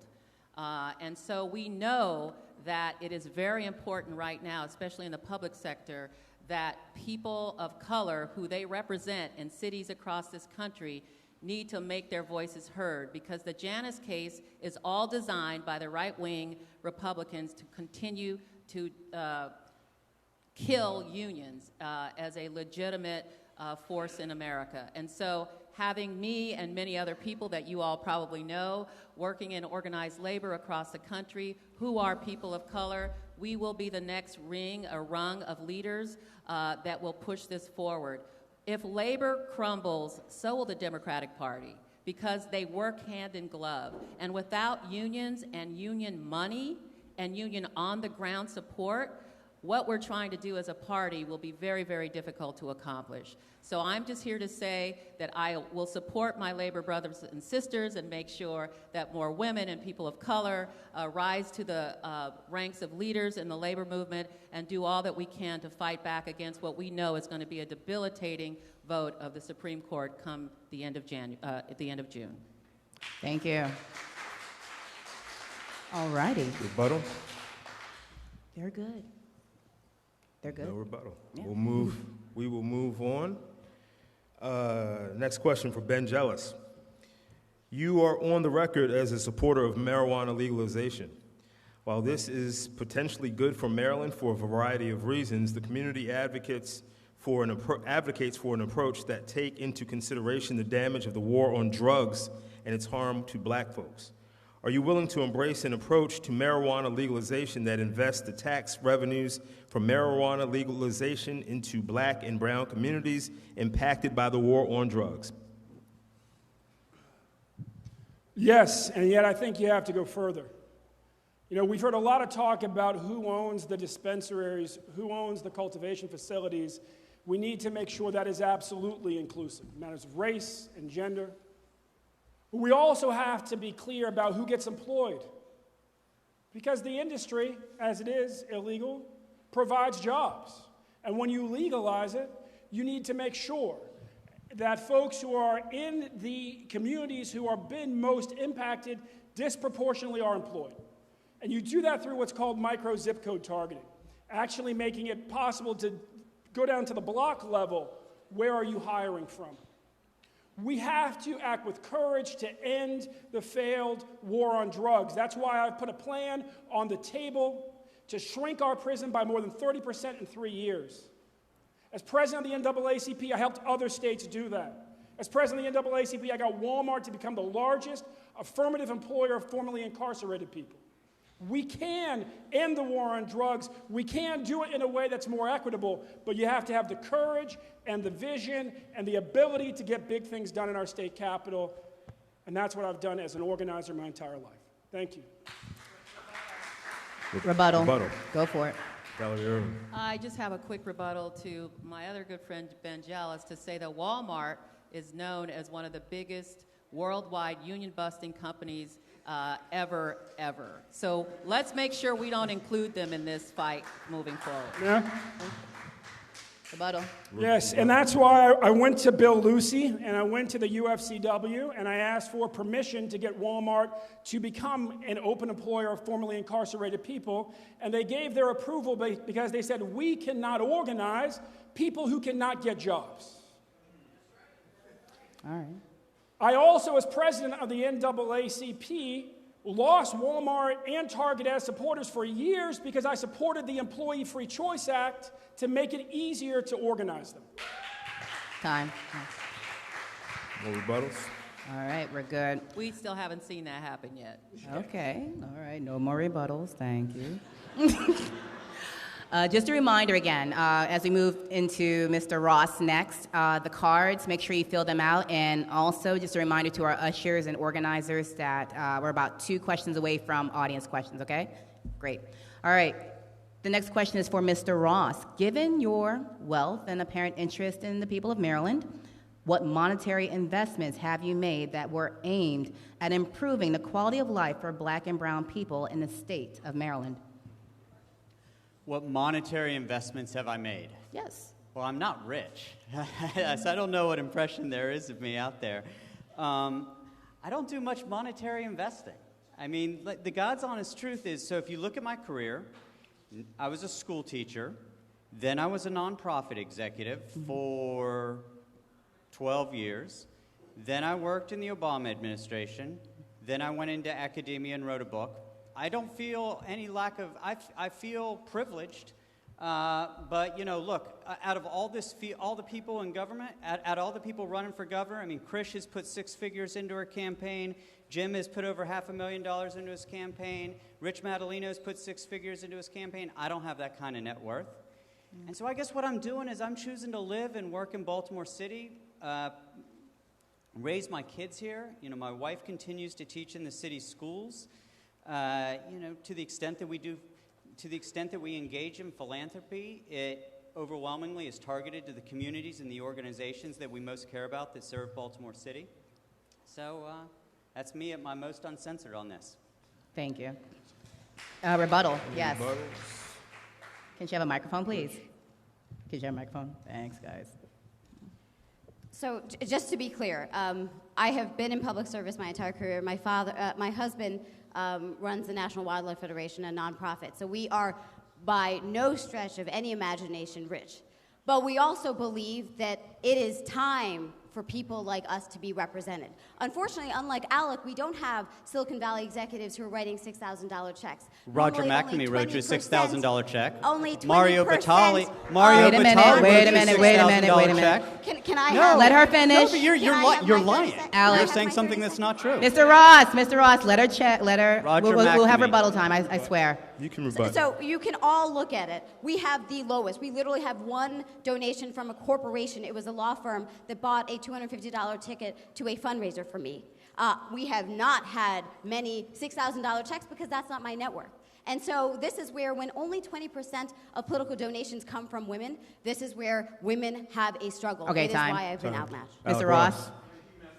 So there are only 2 candidates in this race who have raised more than 95% of their money from individuals, as opposed to self-funding corporations or LLCs. Only Ben and I have raised over 95% of our money from individuals. I don't have the net worth, like some of the others here, to be able to self-fund my campaign with 6-figure donations. Just look at the math. I'd like to respond Yes, to rebuttal. that. Go. Okay, I just got in the race when Kevin died 3 weeks ago, so I don't have that money. As a matter of fact, I just got transferred over money from a $3.9 million pot of money that Kevin raised before I got on the ticket. I have, to my campaign's name, $164,000, but we don't care because we believe we can win anyway. And I've run 3 times in my career and have won all the time with the least amount of money. Okay. Rebuttal. Mr. Shea, right? Have he gone yet? Yeah, there have been several references to me. I'm the only person on the stage who released his income tax returns for the last 5 years. Everything you want to know about me, you'll know. And those tax returns show that I gave an enormous amount of money to charities, and many of them are charities that serve people of need, including the African American community. I also chair Venable, where our foundation funds more than $1 million every year in the Baltimore community. We are the top firm per capita in investing in charities in the United States. Time. Thank you. Chris? She already talked. So I just wanted to clarify. Wait. Let's stop real quick. You already responded to this, right? So Alec responded, and I thought just like Rushern and I would get a reply. No, because we'll be doing this all day. I shut it down last time. I'm going to shut it down again. I did. I shut it down. I know, and I'm going to be consistent. So I shut it down last time. I'm going to shut it down again, but we're coming back. Did Jealous respond? I'm trying to keep track here. I guess not, no. No, you can't answer twice on the same question. We're on the same question. No. Mr. Jealous, go ahead with your comment. I remember seeing him, and then I think at that point, everyone on the stage has answered the money question without coming back again. All right, cool. The question was actually about investing in our state. Right? No, it was for Ross. It wasn't even real. Right. Yeah. You guys made a new question. Repeat the question. It was... What monetary investments? The question was giving your wealth an apparent interest. This is for Alec Ross specifically. And then there was questions about who invested what. Got you, as far as in the campaign. And then everyone had a point of view after that. So right. I'm trying to keep y'all straight here. No, the last one. I appreciate it. Thank I you. just want to talk about investing in the state. My firm, we're invested in companies in the state, like one founded by a black woman in Prince George's County that's created a commodities exchange for organics. One co-founded by Damian Drake, a Morgan State grad. It's cut the cost of calling home from federal prison by 80%. One founded by a guy down at Hopkins named Sebastian that makes it possible that when you are complying with, say, methadone or anti-tuberculosis medication, to take it over your cell phone. Thank you. Invest in Maryland companies. Next help question. people. Next Mr. individual question for Jim Shea. Given that you're a big supporter of former Governor Martin O'Malley, how will you this is for Jim Shea. How will you govern differently than him during your tenure as governor? That's for Jim Shea. I know Martin O'Malley. I worked with him. I like him. It ends there. I have nothing similar in the way I would govern with Martin O'Malley at all. I'm very different. I've never worked in his government. I worked with him in the community to help Baltimore and Maryland. I will govern my way. I don't come to you with a long list of political offices. I'm not a TV personality. I don't have out-of-the-box notions for you. I have good, solid government. We will have a world-class education system. We will have a great statewide transportation system. We will have an expansive and inclusive economy where everyone participates, wherever they are, whatever their zip code is. And we will have safe communities and healthy communities. Our safe communities will result from collaboration with local officials and leaders like you.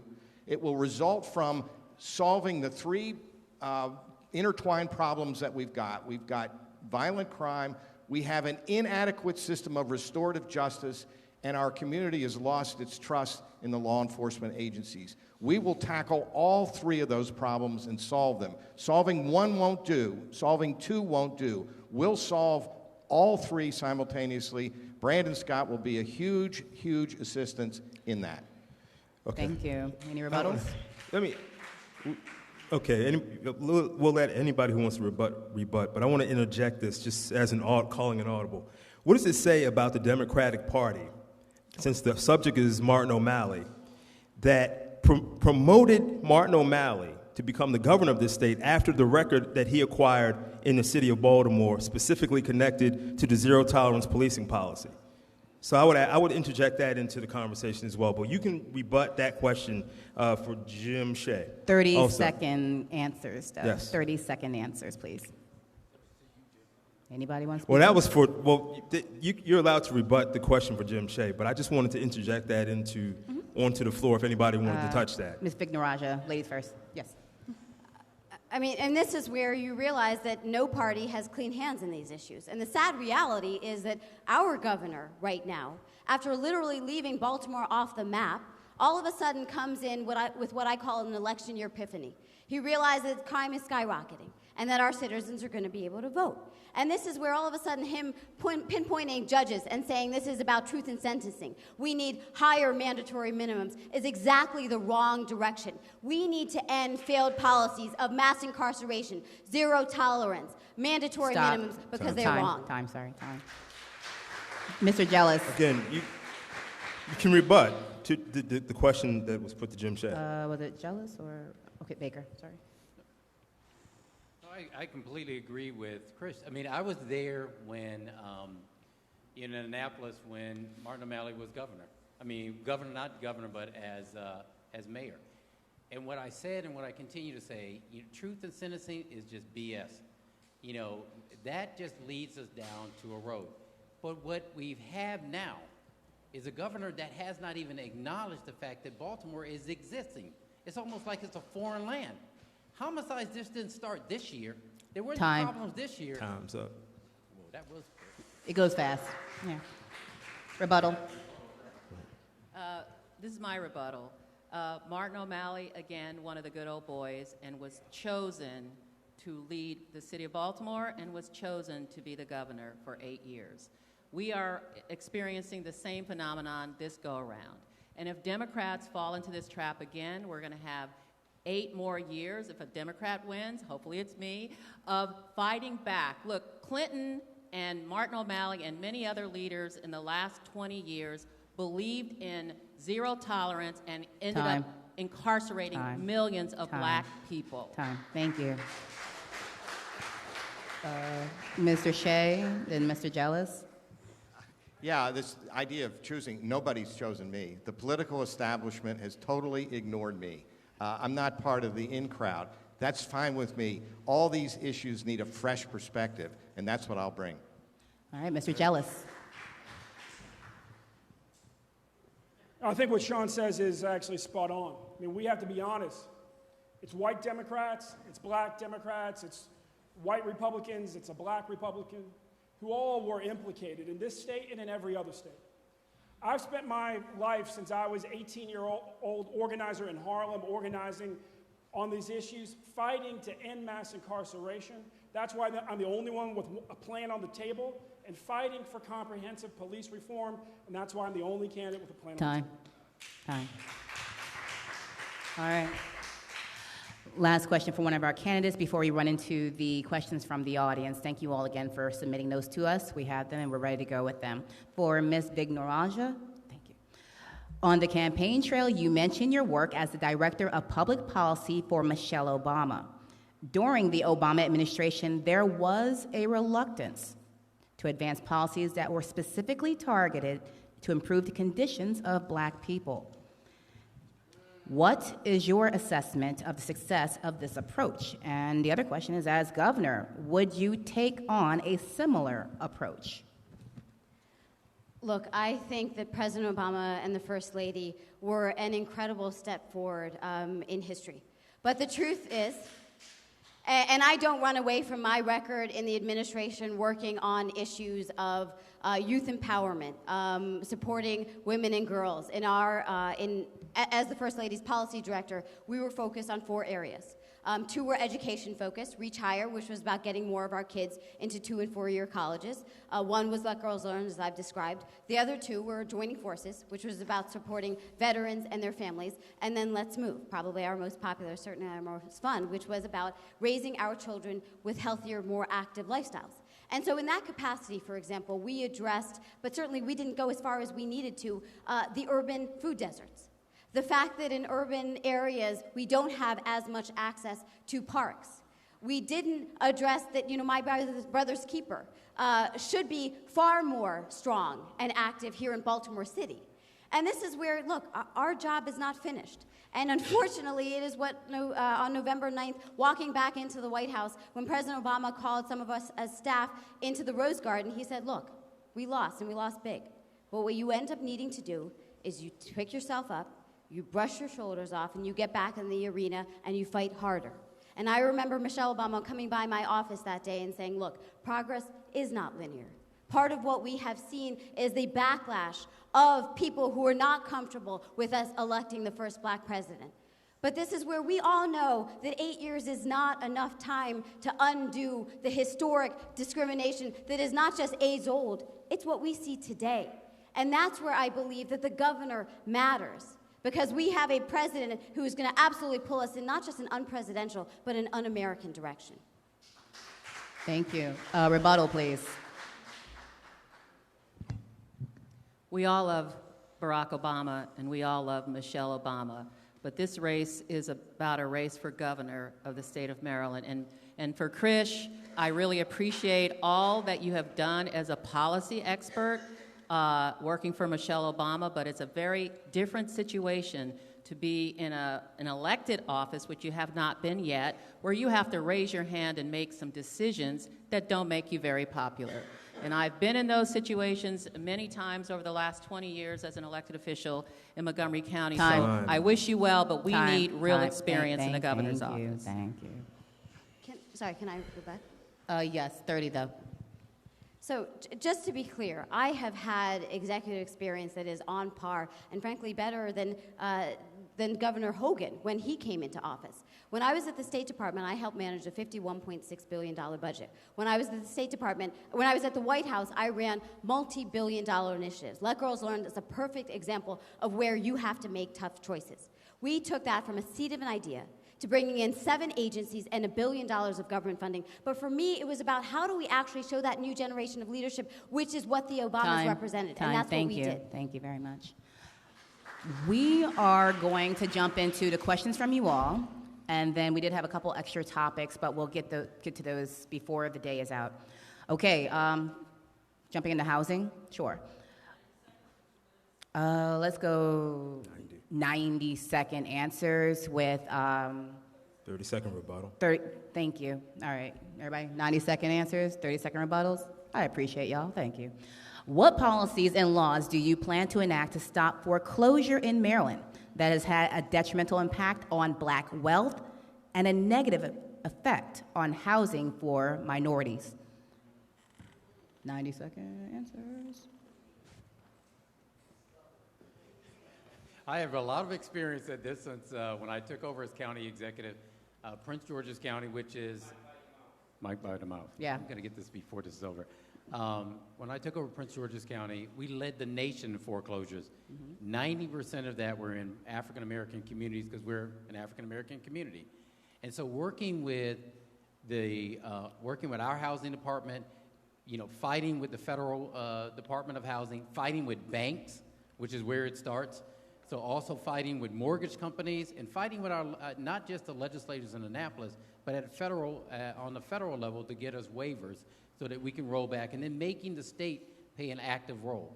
As governor, I understand it immensely. And so what I would do is have a housing director and a governor that actually is working with these mortgage companies to make sure we have options before our residents get into foreclosure. And then using resources at our level to help people get to keep their homes. That's been the number one thing. We've been able to change that in Prince George's County. We can do it at the state level. Thank you. Thank you. Valerie Irvin. I want to compliment County Executive Rushern Baker for what he's been able to do in Prince George's County. I was council president in Montgomery County during the height of the foreclosure crisis, and we know that black families lost trillions of dollars of black wealth that they will never get back again. And we just saw this past week where the president has rolled back the banking regulations, too big to fail. And so we're right back where we were after President Obama left office, and we're going to have to struggle really hard working with our congressional delegation to make sure it doesn't happen again. Thank you. All right. Next question from the people. What is your plan to keep the These are like questions for the folks, so Whoa. we can possibly make it go faster if we only give them a 30-second chance to answer, and then that way they all can kind of chime in, because they're all going to want to chime in. That's what I'm looking at. I'm sorry, what? 60. You saw my face, right? All right. What are you feeling? 30 or 60? Well, I'd say 60, but Rushern Baker just got 90, so. It's all right. It's all right. All right, then we'll move forward. All right, then we'll take. Yes, let's do that. Thank you. All right, we got it. But I got 30 Ben right now, wanted you wanted to rebut, though, right, Ben? Yeah, just 30 right now. The rebut is 30. Yes. Still, okay. So this is key when we talk about building wealth. And one of the things that we will do when I'm governor is we will stop foreclosures on senior citizens for unpaid water bills. We will stop foreclosures on senior citizens for unpaid property taxes. Okay. Any other rebuttal? Rebuttal? You want? Other rebuttal? So, so are we all allowed to answer every question? Okay, great. Okay. Yes. And we get 30 seconds for the rebuttal. 30 for the rebuttal. Why does her mic match her clothes? I didn't get that. You didn't get the memo. This is where in Baltimore we are so far from where we need to be. You know that there is 15% of our lots are vacant. And yet you look at programs that have been successful, like Vacants to Value. The difference between the assets that white people and black people have, it is home values. And part of the issue is that banks have been discriminatory in their loans. This is where the governor has to play a role to enforce this. Thank you. Any other answers? Anybody else want to rebut? Yes, go for it. Jim Shea. Well, we need to bring this to an end. The Obama administration did a great job of getting our economy back on track, but there's still a wave of foreclosures. We need to stop them. Okay. Thank you. All right. All right, moving on. Next question from the people. What is your plan to keep the undocumented immigrant community in the state safe? 60 seconds for that. 60 seconds, yes. And the warnings come up at what, 30? Thank you. It's for anybody who wants to answer 60 that. seconds, whoever wants to answer. Yes, please, go. Mr. Ross, go ahead. Let's go to Yeah, no, Ross. look, on this issue of keeping everyone in Maryland safe, I want it to be the case that when you drive from Donald Trump's Washington under a sign that says, "Welcome to Maryland," you're entering the resistance. What is happening right now with ICE, they are acting like absolute thugs. And I want it to be the case that if ICE is violating the rights of our citizens or guests, the governor has control over the state police. We need to get the state police to intervene where there is overstep by ICE. Because these communities, particularly of undocumented workers, they are vulnerable, they are afraid to seek out advocacy, they are afraid to seek out help. I think that, and if this brings on a confrontation with Donald Trump, bring it on. I think we need to have governors who are willing to go toe-to-toe with the thugs in ICE. Okay. Thank you. Was it Mr. Baker? Let's go to I'll be quick. Go for it. Valerie said she paid me a compliment. I'll pay her one. You have to do what we did in Prince George's County and what Valerie in Montgomery County did, and that is to say, because most of this has to do with the local level and local police, is that we made it very clear that our local police would not cooperate with ICE. Montgomery County did the same thing. Baltimore County did the same thing under Kevin Kamenetz. And we need a message from the governor that we support those local police that are doing it, because that's where the rubber hits the road. That's what we will do. Okay. I thank you for that. So Thank you, 60 Richard. seconds. Okay. Kevin Kamenetz in Baltimore County did something courageous, and not a lot of people knew about it. After the president talked about the Muslim ban, one of the first things he did by executive order was to sign that in Baltimore County, none of the 4 community colleges could have police officers go onto the campus for the express purpose of locking up DACA students. And he went further than that. He created a sanctuary county in Baltimore County. As governor, I think our job is to make sure Maryland is a sanctuary state.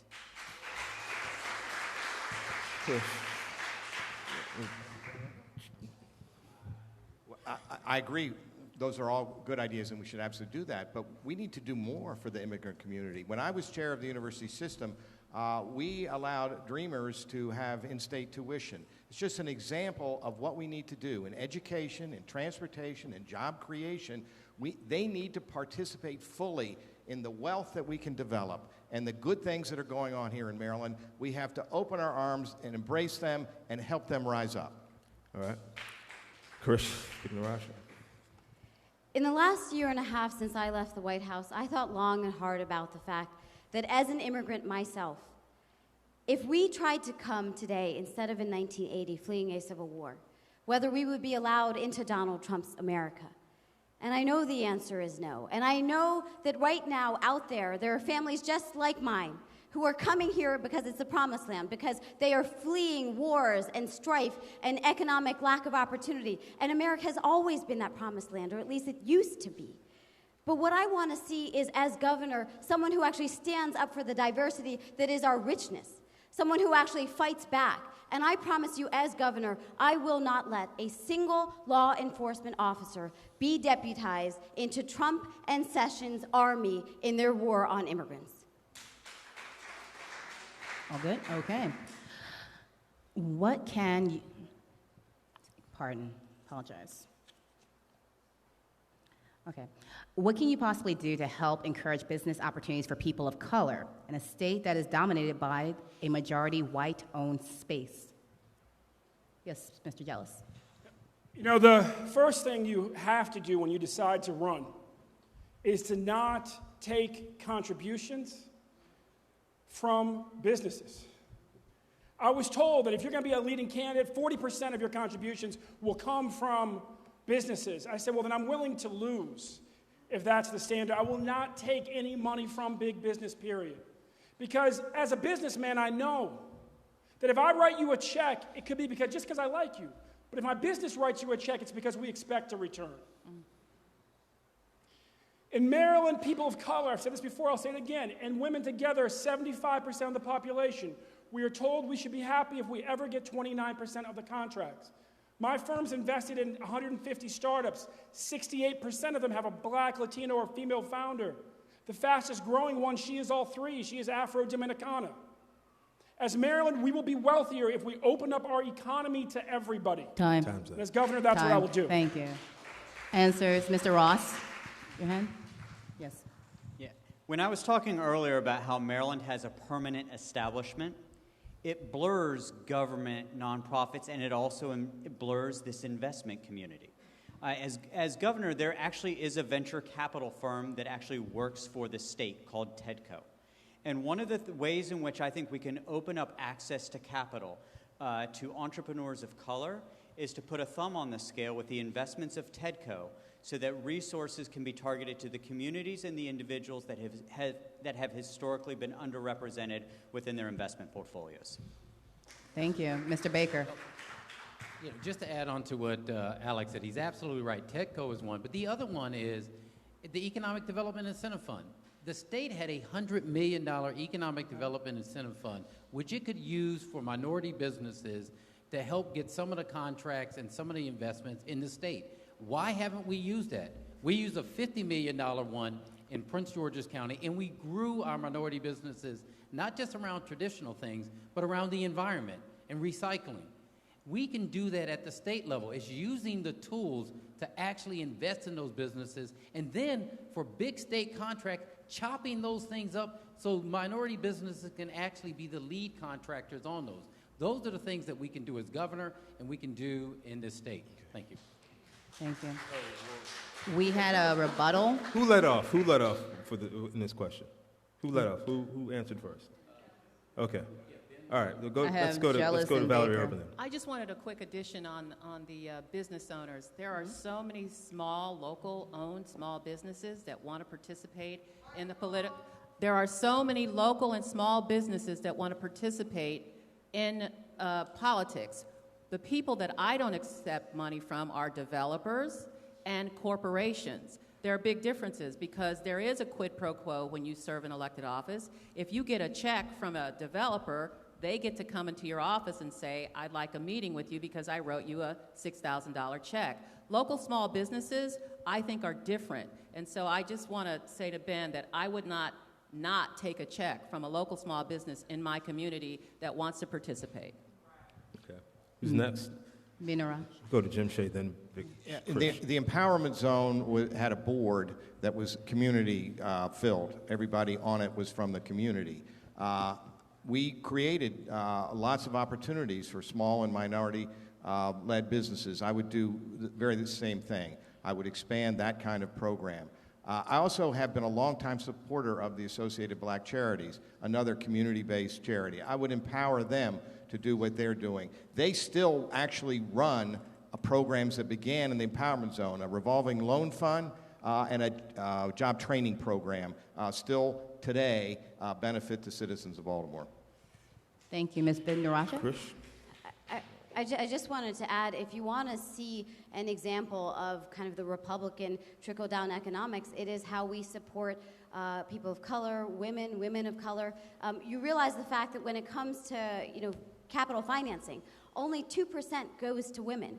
0.2% goes to women of color. And that's where you realize it's connected to this question of the aid industry. Money is not going to the entrepreneurship you see literally at every street corner when there are folks who are trying to clean your windows. Like, that is why we have left our children behind. Okay. That was all of them. That's Yeah, it, that right? was all. You have another one? No. Okay, I have several questions. Yep. Yeah, I'm going to go back to the people's questions. Oh, go for Right? it. Mm-hmm. All right. Next question. Do you support reparations for the history of slavery in this country? How will you help Maryland lead that conversation? Don't be shy. Y'all are tough. Y'all are tough. First of all, Who wrote that? 60 seconds for this. 60 seconds. Yeah. Yes, I mean, the person who's actually led it at the Maryland state level was Delegate Tiger Davis from Baltimore City. He led it for years, forcing the issue in Annapolis. It was taken over, I believe, when Craig Rice was in Annapolis. So this is not something new to the struggle here, and it's not something new that any of us can think of. There were delegates and courageous senators. Baltimore has always led the effort in getting the state not only have a conversation, but how do you direct that money? One of the areas, since I see my time is almost up, one of the areas that Tiger came up with and Craig came up with was directing that money to our historically black colleges who are educating our children, and that's an idea that I think we should look at. Thank Okay. you. Valerie Urban. Yes, I believe in reparations, and I think that Maryland should lead the way in the country. If you look at a state like Alaska, which gives each of its residents every year $1,200 back from oil companies because they believe that the natural resources belong to every single individual Alaskan. Even Alaskan children get paid back the dividends from the oil industry. I have been engaged for the last couple of years in talking about how do we actually make this work, and it's not as hard as people think. So there are lots of ways we can do this, and I would like to be a part of how Maryland leads the country in reparations. I still want my 40 acres and a mule. Ben Jealous. As president of the NAACP, I supported the call for reparations every year. And what I'll tell you is this: while we're working towards it, we also have to act boldly to stop current injustices. Right now, there is an appeal on the HBCU case. It needs to be shut down. Susie Turnbull, my running mate, and I have put on the table that not only will we shut down that appeal, we will make sure that the judge's judgment, that $2 billion be paid back to our HBCUs that was wrongfully taken from them be paid. Okay. Thank you. Anybody else? Jim Shea. Yeah, I think reparations make sense. And I agree with County Executive Baker that the question is how do we allocate that money? And I'd be wide open to good suggestions on that. Beyond that, every policy that we've taken up today, we've focused on how it will affect the African American community and the equity that that community needs to have a fair opportunity. So in a sense, all of this is designed, it's not a reparation per se, it is, though, focus on a community that deserves it. All right, any others? Anybody else? All right, I'm going to jump into a question about arts and culture, just make sure we get this in here. There is a grassroots effort to develop a historic Black arts district along the Pennsylvania Avenue corridor. Would you invest in the Black Arts District? What is your general plan to invest in arts as a prospective next governor of Maryland? Ms. Vignarajah, go ahead. So I am a huge proponent of this. I was in the administration when we opened up the African American Museum in Washington, D.C. And what you realize is that if you don't document the successes, the history, then it is lost. And sadly, part of why we are where we are is because there has been this false narrative. And so what I want to see us do is embrace, cherish, recognize the accomplishments, but also the rich history here in the city. In terms of a general approach, this is where I feel very strongly in terms of we not only need to invest in science, technology, engineering, maths, social studies, like Sharon Blake, my running mate, taught, but also arts, because that is how we actually raise our kids, not just teach for the test, but actually raise them to be productive adults. Thank you, Mr. Ross. Yes. So Pennsylvania Avenue, that's the community where I used to teach. It's 3 blocks over from McCullough Street, where Booker T. Washington Middle School was. And you talk to the folks in the community, and it started 24 years ago was when I first started teaching there.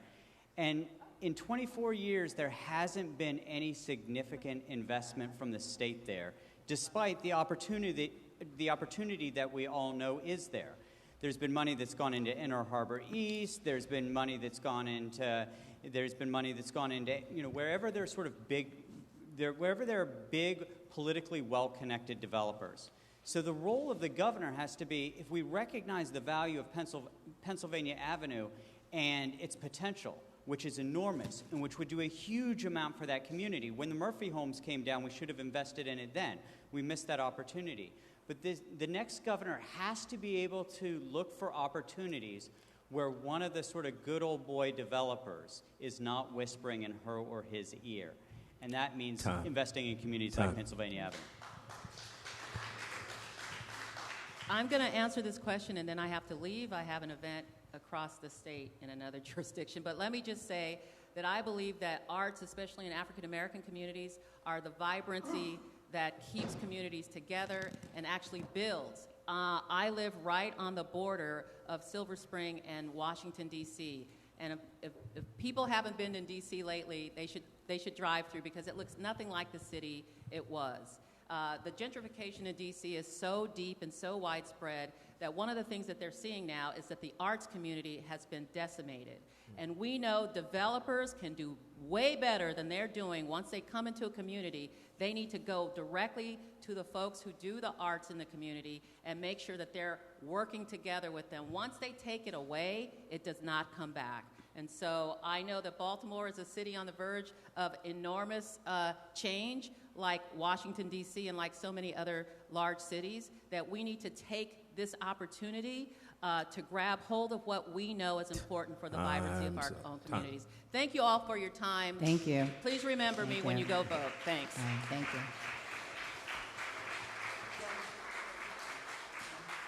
Oh, sure. Yes.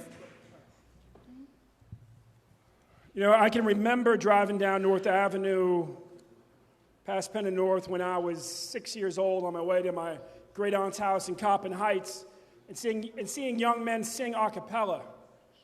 And I can remember being 13 and realizing it had stopped. I can remember my granddad playing in an informal jazz band.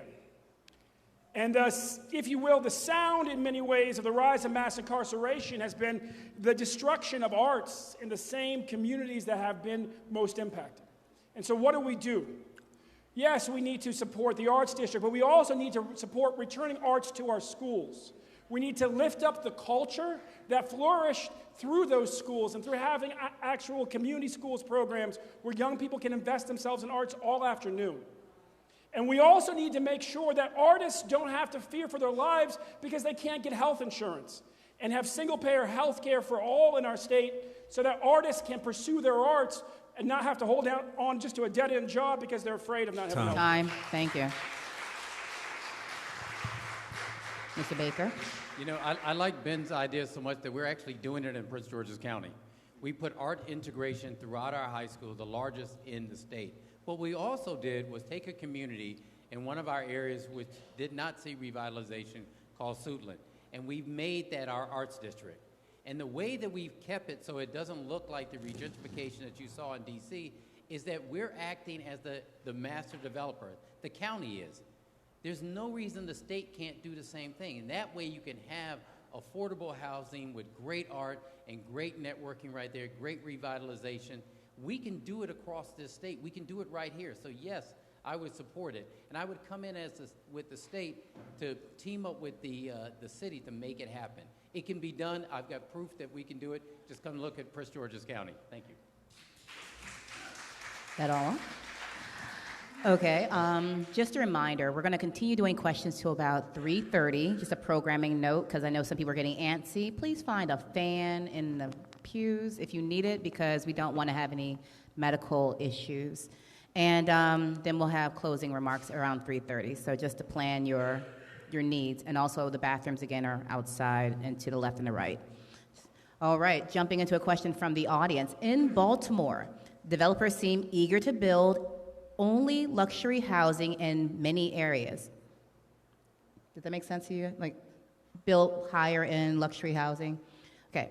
How will you encourage the development of more moderate, affordable housing in places like Hamden so that we can attract more families to our great city? Moderate, affordable housing. We need more affordable housing, that's for sure. We should establish and expand a trust fund, an investment fund, to get this housing developed. We ought to stop concentrating on tearing things down, and we ought to start concentrating on building things up, and particularly affordable housing. We also need communities that have mixed income. It was done years ago in Columbia, and it needs to be done here in Baltimore, where you have all levels of income in the same general area. Zoning will help a lot there. Yes. In Maryland, we have the third worst affordable housing in the nation, after California and Hawaii. And that is why we are where we are. As I mentioned earlier, in Baltimore City, you see it time and time again in terms of vacant, dilapidated lots. And this is where you realize when people complain about affordable housing, it makes no sense. So part of what I want to see is that as governor, I will, as you've seen in other neighboring states and cities, the governor can play a role in terms of guaranteeing, particularly working with developers, that a certain amount of housing is affordable, permanently affordable. In Boulder, Colorado, for example, they guarantee 20% of housing is permanently affordable. Second, the governor needs to play a role, which I will do, in terms of acquiring dilapidated, vacant properties that are not just falling apart, but they are creating hazards in our communities. And third, it's about matching people who can pay some amount with all of the lots that we have, which is why I described the vacants to value, and yet that has a long waiting list, and that's where the governor can be proactive. Thank you. Mr. Baker? You know, I started my career dealing with affordable housing in D.C., and we've seen how the District of Columbia looks. The bad part about that is that they didn't do anything about making sure the neighborhood, the people in the neighborhood could be part of that revitalization. The way we do it differently here is most of land use is done at the local level in the state of Maryland. So the governor's office, working with the mayor, the county executive, to make sure that we infuse our money into the development, to say you have to, if you want to get money from us, you have to set aside these houses and make them affordable. Below market rate is what it means. But it also means that if they're not willing to do it as developers, we have to step in and be the developers ourselves. So that way we can control what the market is in those areas. That's how we bring them to the table, and that's what I would do as governor. Thank you. Any other rebuttals? Great. No, I wrote down. You already answered. You answered this one. You didn't answer? Wow, I'm off. Go for it. Thank you. I'm off, sorry. Yeah, look, I would associate myself with my college remarks. What I would also say is this. In Maryland, we are the most expensive state in the country when it comes to renting a one-bedroom apartment relative to what you earn at the minimum wage. We must raise our minimum wage to $15 per hour. We also have to make it easier for people to organize in our state so that workers are generally getting paid a fair wage across our state. Thank you. Any other rebuttals? Answers? Okay. All right. Yep. Another question from the people. Okay. The amount of student debt in this country is over $1 trillion. About 58% of students in Maryland take out student loans and are faced with crippling debt upon graduation. What are your plans as governor to ensure future generations of Maryland students receive higher education without the use of student loans? Go for it. First, we have to recognize what's been going on. I said to the president of Penn State once, "What's your biggest leadership challenge?" He said, "Oh man, it's simple. Every year I go up to the state capitol to keep so much more money from going to the state pen, so a little more can come to Penn State."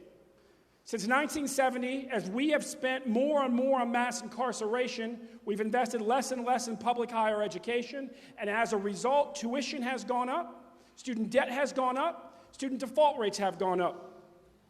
When my granddad went to the University of Maryland School of Law for 1 year, when the dean said he didn't want Negroes and night students, granddad hung up for 1 year, the tuition was $200. By 1970, it was $400. Today, it would be $2,600 if it kept up with inflation, but it's $31,000. I've put a plan on the table to save $660 million a year by cutting our prison system, send that money right back into public higher education. We've also put plans on the table to tax the 1% more.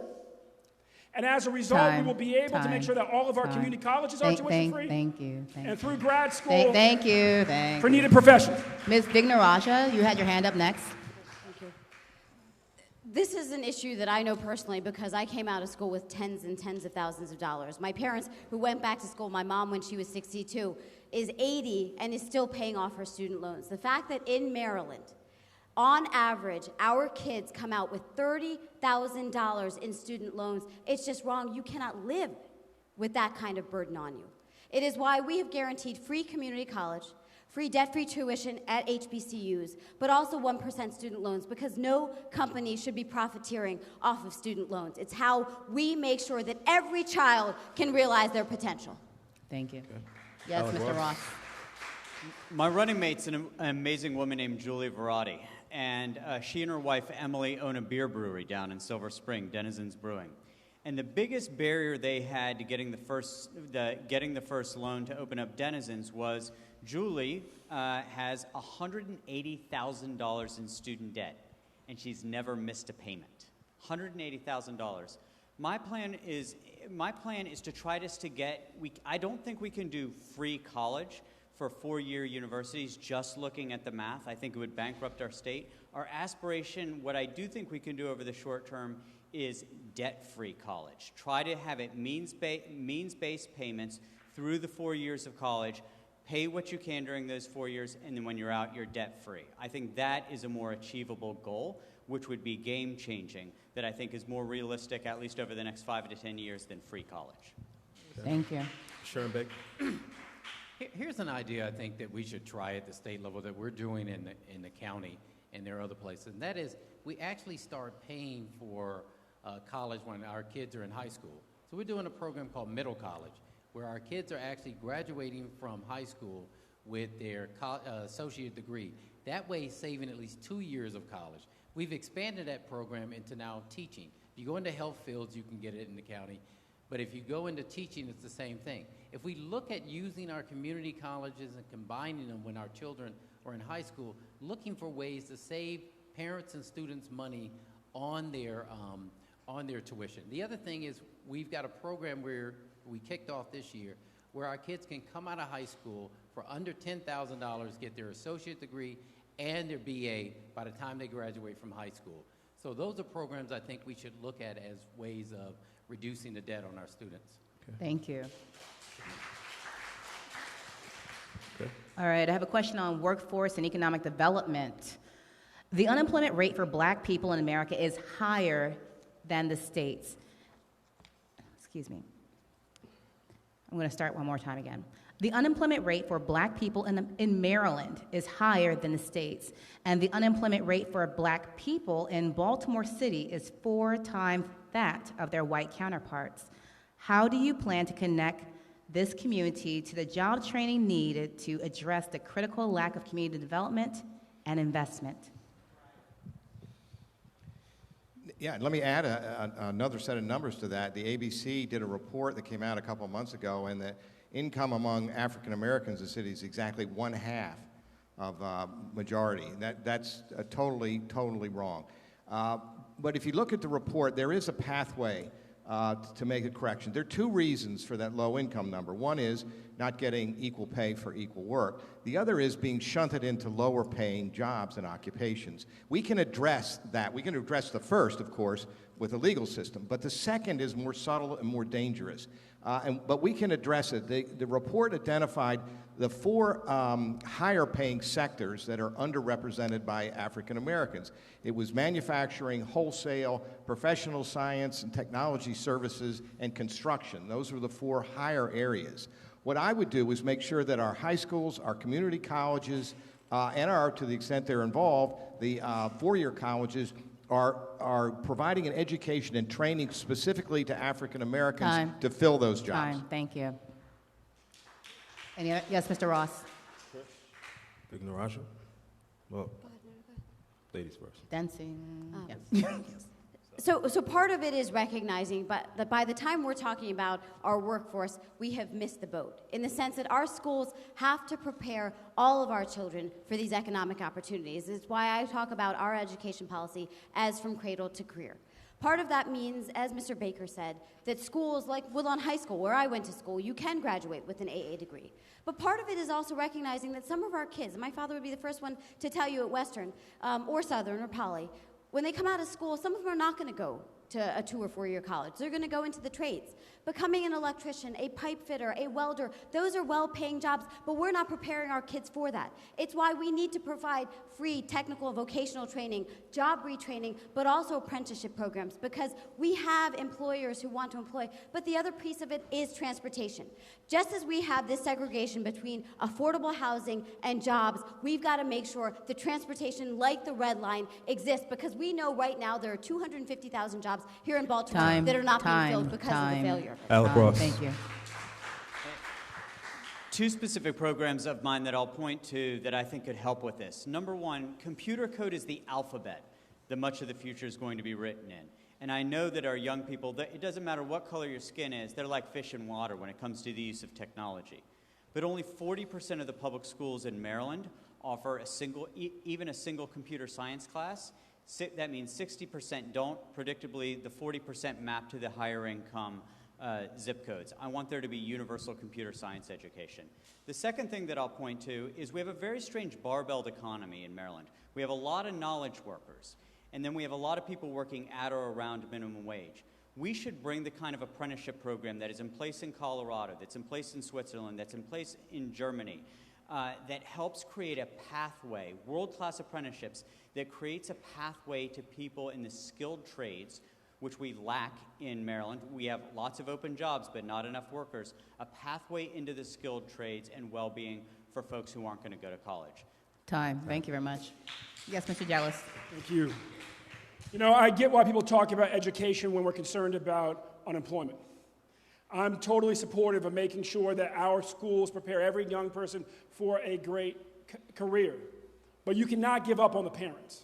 Because if you give up on the parents, if you don't take care of their needs, that young person isn't stabilized.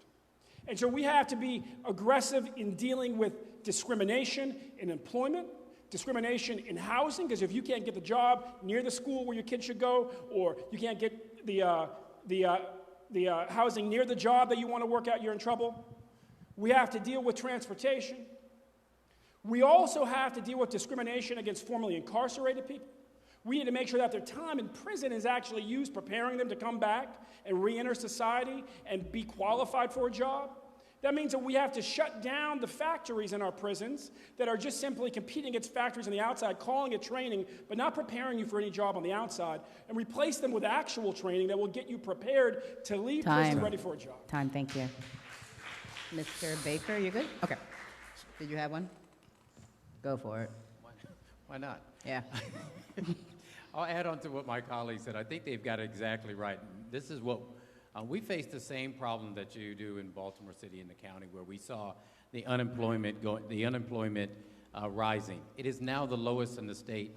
The income level has been rising in Prince George's County. And the reason we did it was, one, we made sure that people would get to job centers. So we paid a lot of attention in transportation. So the red line is critical, the ability to get to job center. Two, we invested in small and local businesses, mostly minorities, who would hire local people. So therefore, we actually had people working.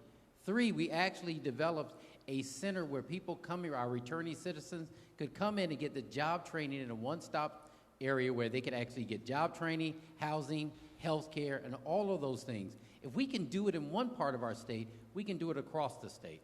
Thank you. Thank you. Okay. Nearly 80% of individuals who exist in the criminal justice system have some form of debt related to their interaction with the system.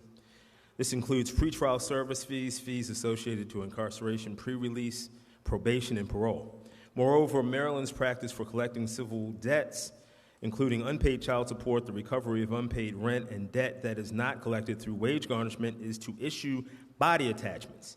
These individuals, upon release, are some of the least able to repay these fees and recover from the losses. Will your administration continue these forms of criminalizing poverty? And if not, what is your plan to reduce or eliminate these fees, fines, and other tools used to collect them within our criminal justice system? Yes, sir. No, we will not continue these. Let me be clear.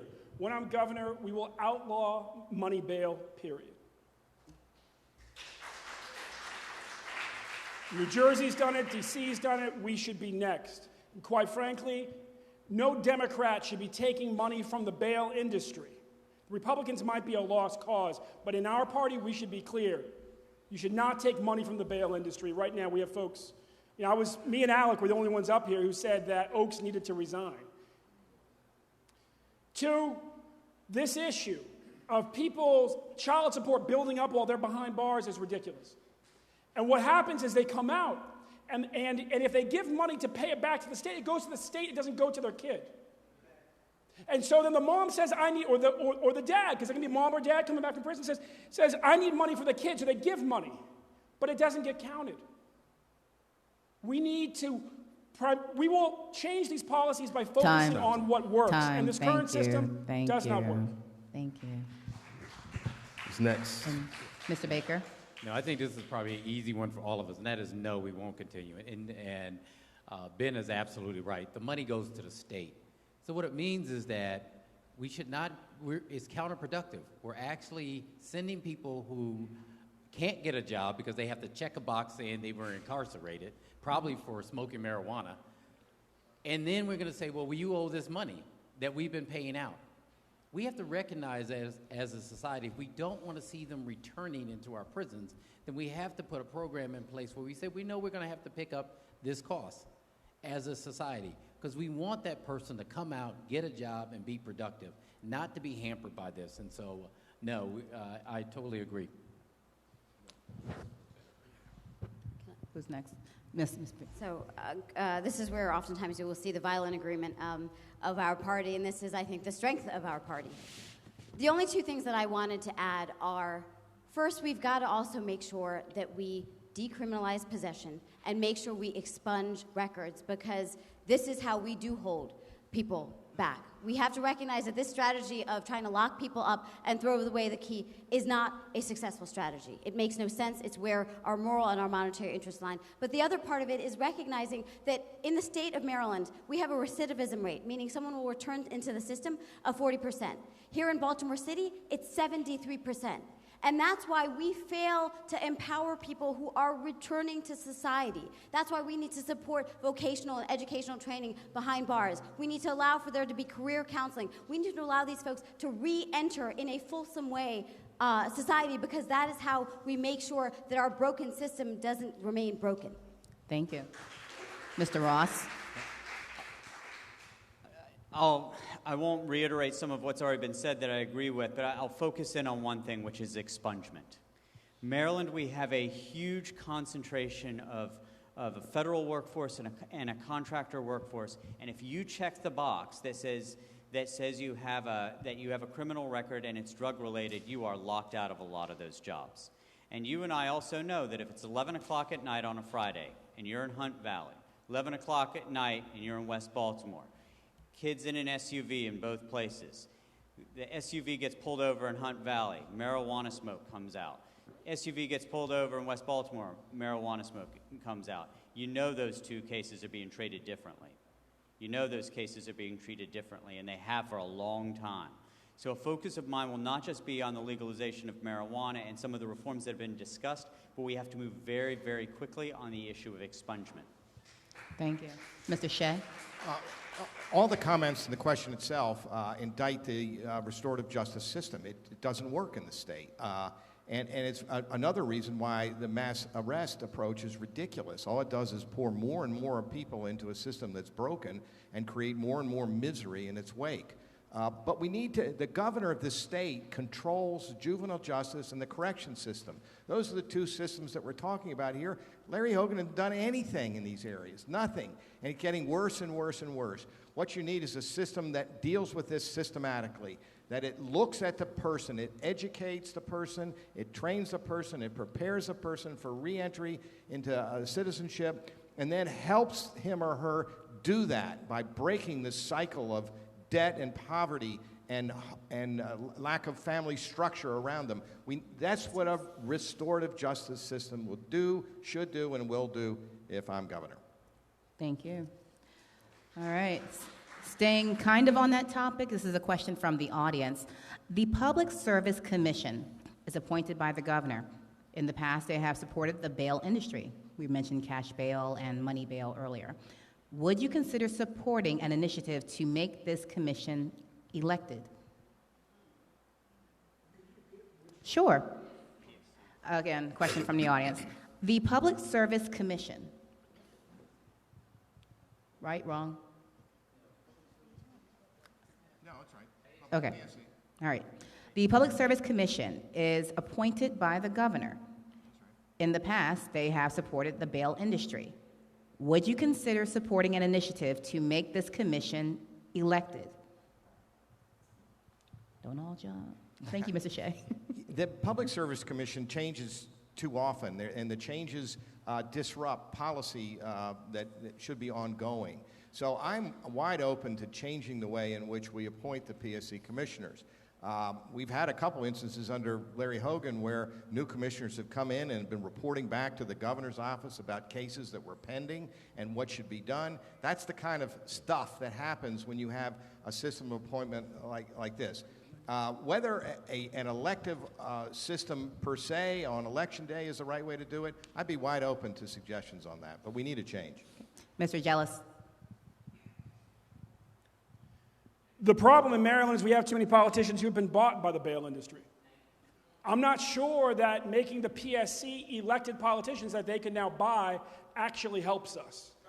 What I will assure you is that, Governor, we will not appoint anybody who does not support my call to end the money bail industry, period. Okay. Any others? Okay, just want to check. Do you want to do the criminal justice question? Oh, yes, I can do that. Okay. Let me jump into it. Let me find it. Since we're on cash bail and all, might as well continue there. Yeah. Yeah. Do I have any more for that? I do have a question from the audience. It's kind of along the lines while he pulls that up. Do you support removing all collateral consequences for returning citizens when that person's sentence is over? In other words, I think it's more like a re-entry. Are you for getting rid of? Check the box. Check the box, and anything that pretty much reinstoring voting rights. Right. I want to read the rest of this, but I really can't, so I was trying to keep it very simple. But yes, are you for supporting to remove all the consequences that happen when you go into re-entry and you're trying to become a citizen again? Right. You want all of the rights. Once you serve your time in jail, then that's your time. You shouldn't have punishment that goes throughout. And so the idea is to restore, not have to wait, the ability to vote, to get a job, to make it easier to get housing, to get credit. If we don't do all of those things, then people end up back where they started from. And so we see it because they return mostly to two places. They're going to return here in Baltimore City or going to return to Prince George's County. So we have to deal with it.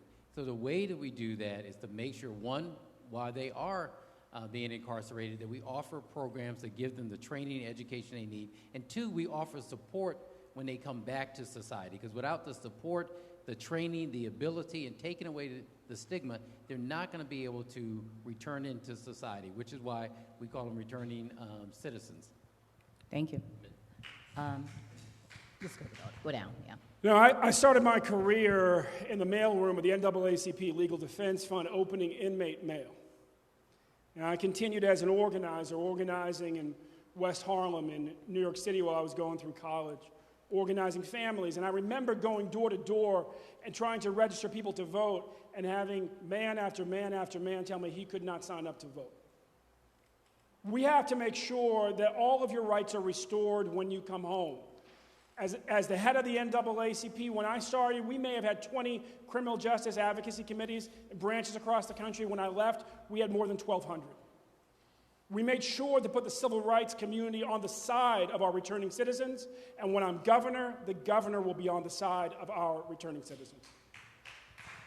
Mr. Ross. I can't think of many people who actually know how systems are failing better than people who are locked up.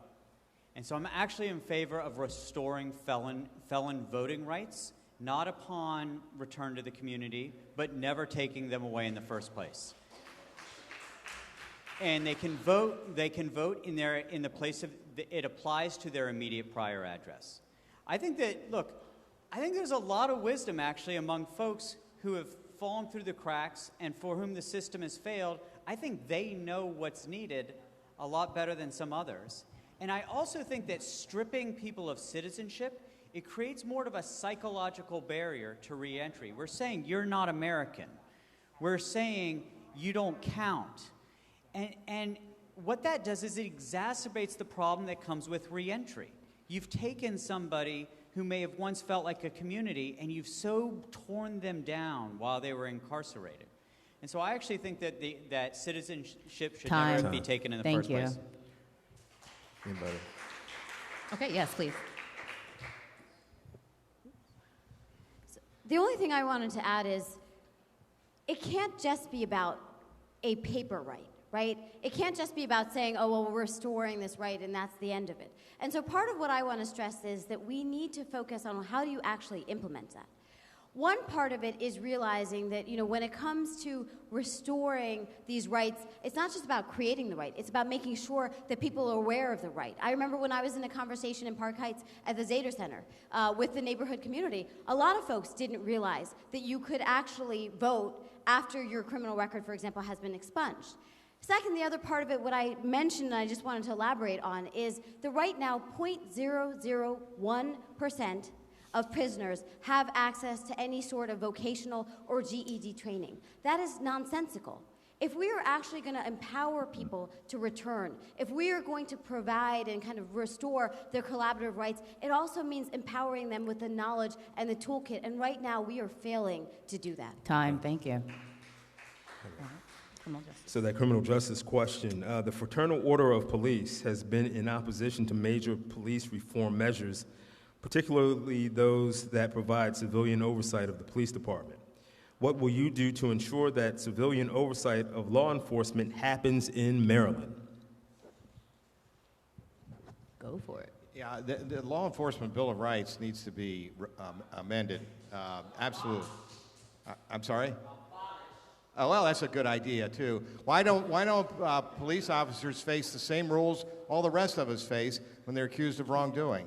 The notion that they have 10 days to figure out what they can do to defend themselves and coordinate with their colleagues, and the other so-called protections of the Law Enforcement Bill of Rights, we need to take them on because I think he's right, should be abolished. Thank you. Ben Jealous. We needed to insert civilian oversight at every level. We learned from the Gun Trace Task Force trial that 3 police internal trial board can be infected with 1 corrupted officer and go way awry. There needs to be 2 civilians and 1 officer, not 3 officers on that internal board. We need to make sure that we have a civilian complaint review board with real teeth. We need to make sure that we have a special prosecutor who reports only to the governor, who oversees every case of alleged officer wrongdoing, killing of unarmed civilians, and corruption in the state. And yes, we absolutely have to get rid of the now 5-day waiting period before an officer can be interrogated, and an officer accused of murder should be treated like a civilian accused of murder, period.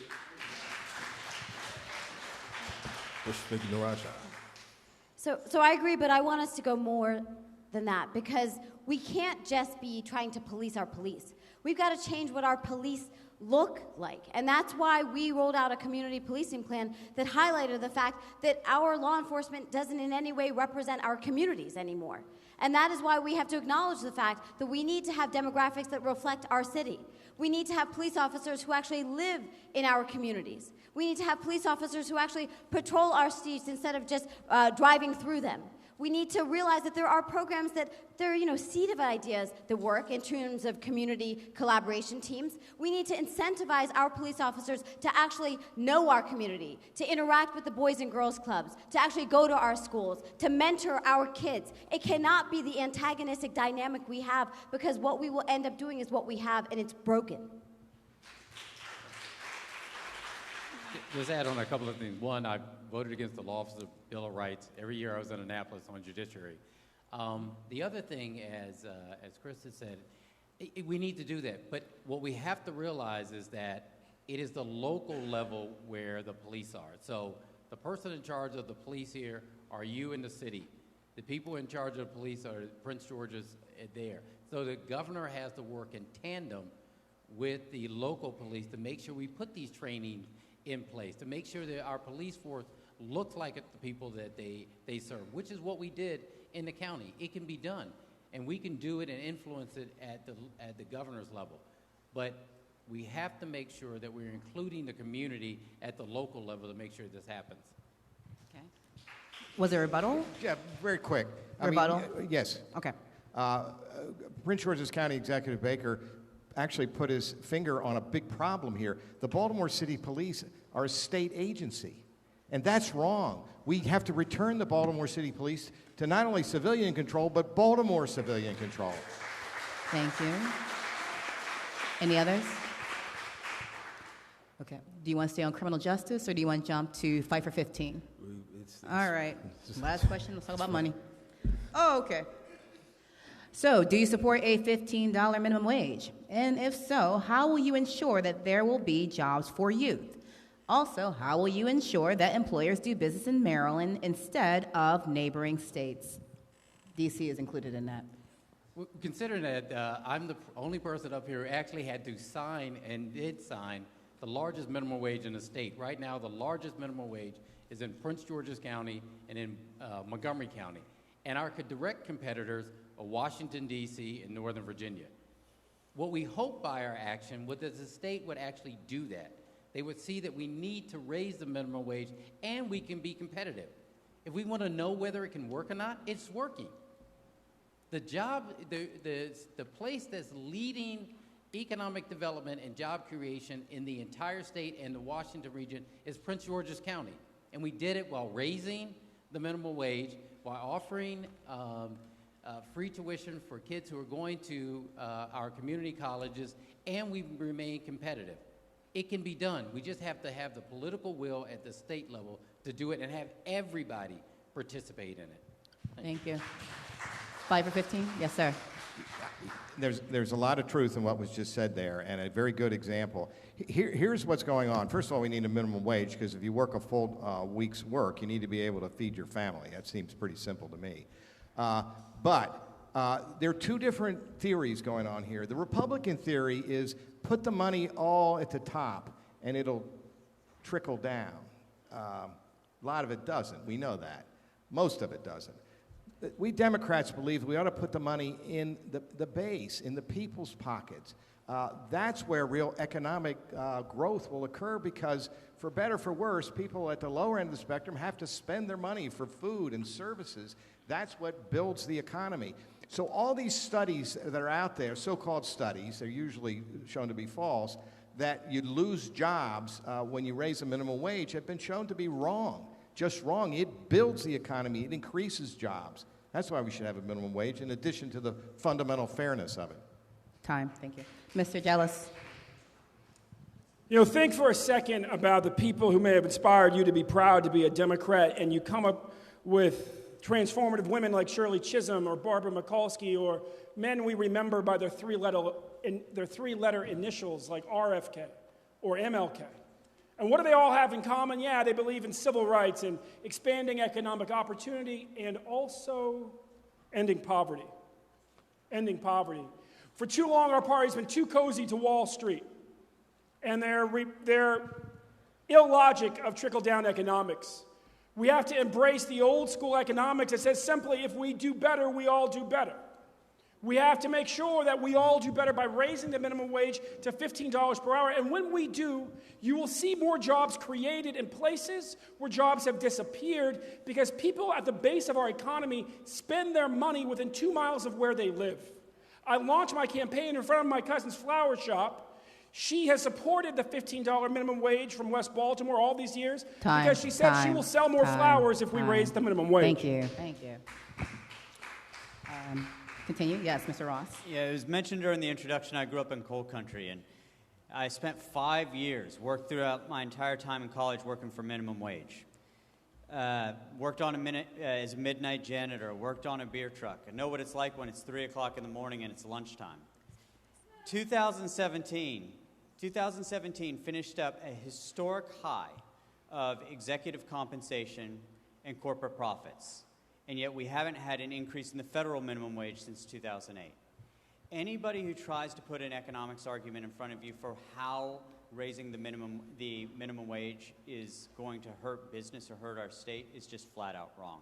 We've got this strange barbelled economy. We've got people who are doing well. We've got people who are doing poorly. The way to fill in the middle is to have a $15 minimum wage, to not do it too incrementally. Seattle did it quickly. It's working well in Seattle. Those places where they just said, you know what, let's just do it.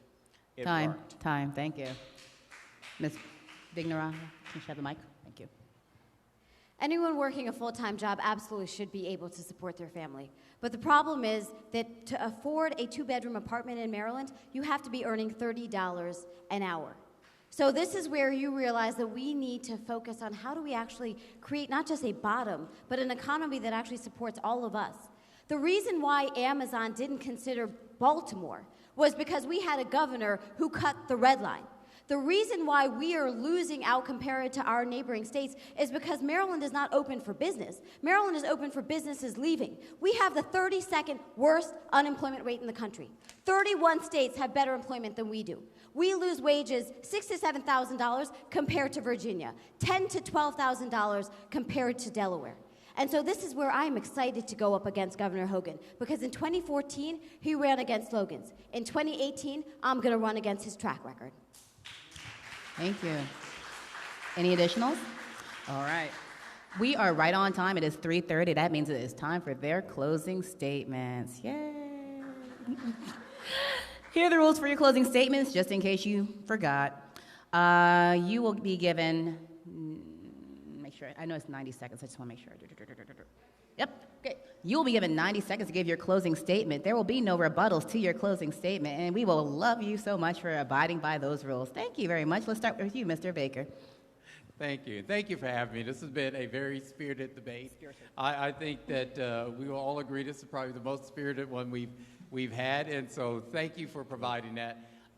We're at a critical point in our state, and I believe that we need somebody who actually understands how to not only pass laws in Annapolis, but actually how to do the things we talked about tonight. How do we make sure the economy works for everyone? We've done that in a county that suffers the same way that people have suffered in Baltimore City. How do we make sure we have the best public schools that's possible? How do we make sure that we have affordable housing? How do we make sure we actually raise the minimum wage? Actually do it, not talk about it. How do we make sure that we actually cut the uninsured and underinsured rate? Not talk about it, but actually do it. If we can do it in one part of the state that's suffering, we can do it throughout. That's the experience that I bring. Pete Rollins, who taught me when I was a delegate in Annapolis, said when I was very young and had hair, and it was black, and I used to like to talk all the time, he said, I don't know if you just want to talk or want to learn how to actually get things done. We need a governor that doesn't talk, but actually gets things done, because that's the only way we're going to make progress in our communities. Thank you. Mr. Jealous. I'm proud to have been endorsed by the lion's share of unions and progressive groups and environmental organizations in this race. Endorsed by the nurses to fix our healthcare system, endorsed by the teachers to make sure that we finally fully fund our schools. They know that in me, they have somebody who does two things well. One, pull people together to get big things done, even in the face of resistance from people like Mike Miller. And the other is run complex organizations well. When I took over the NAACP as the youngest president in its history, the organization was in a crisis. It was the start of the recession, and our budget had already fallen by more than half in the 5 years before.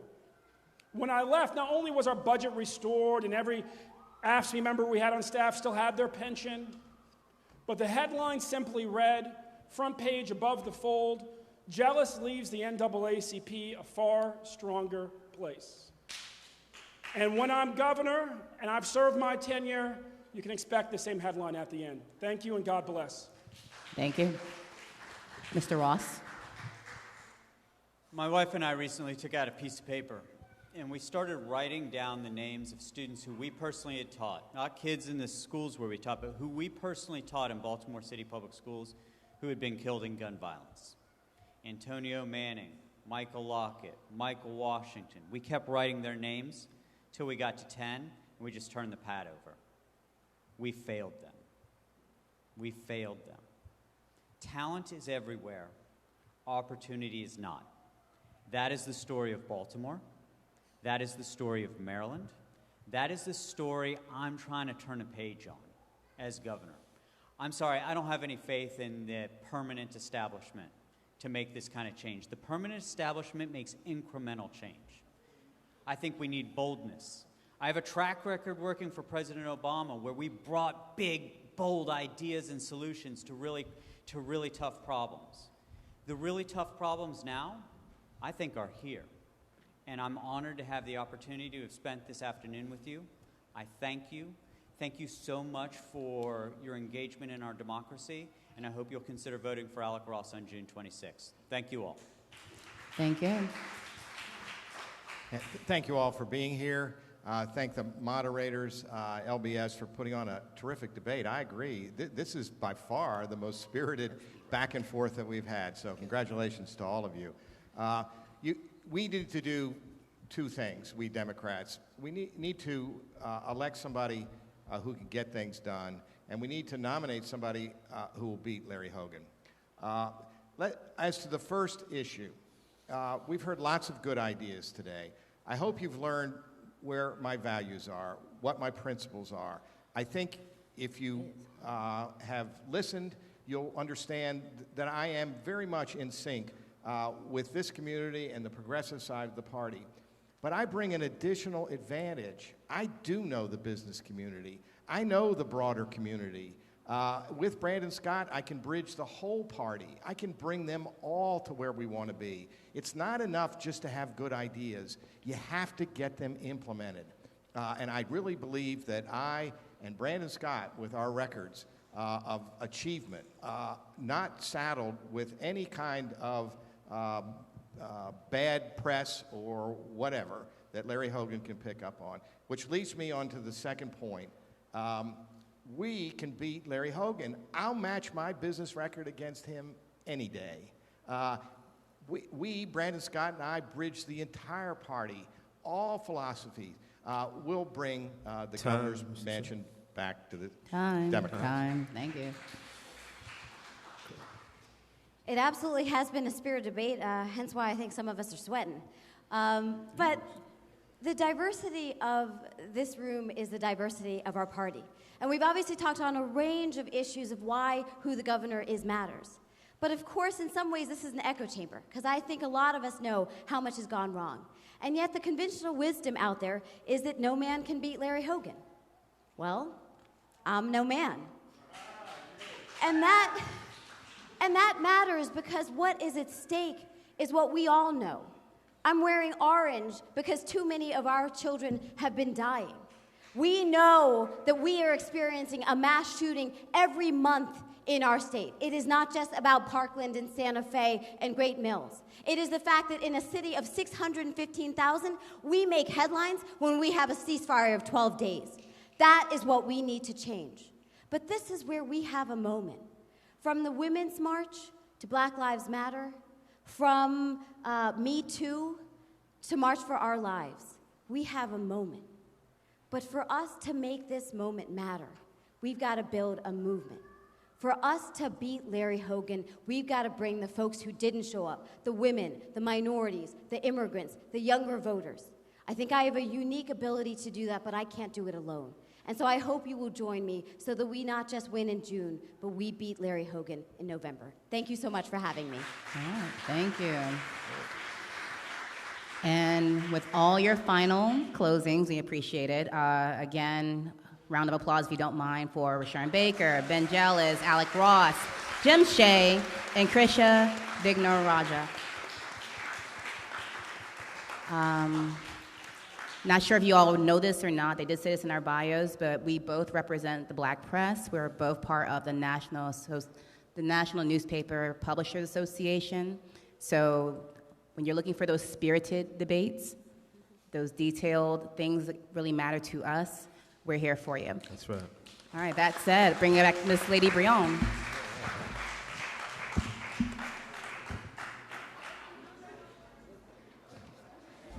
All right, really quickly, before you all leave, I just want to say to the candidates, there is some refreshments in the back room that you entered through for you all.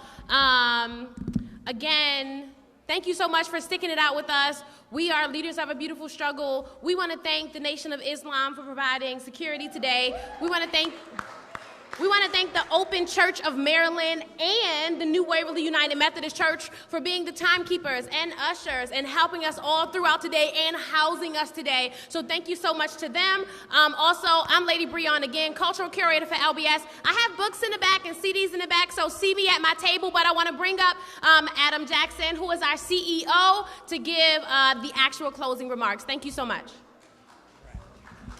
All right, good evening, everybody. Before you leave, we have a special gift for everyone who came here tonight. If you see this red and white booklet on the table outside, it's our 2018 legislative report card. There are lots of candidates running for governor, clearly, but we also have a lot of folks running for state delegate and state senator here in Baltimore City. And so if you're interested in figuring out how they stack up on a racial justice agenda, this is your book. You can take this to the poll. You can see how your legislators stack up on racial justice issues here in Baltimore and around the state of Maryland. And we encourage you to take one. We also encourage you to become a sustainer. Like we mentioned earlier, this event was held today, was for free to the public because we have people who donate on a monthly basis to help us accomplish our mission to be Baltimore's grassroots think tank. And so if you are interested in supporting our work here in Baltimore City, please consider being a sustainer out front. They can take care of you there. But this is for free, and feel free to email us if you want more copies of this. And we encourage you to have a great day and get cool, because it's warm in here. So get cool. Thank you very much.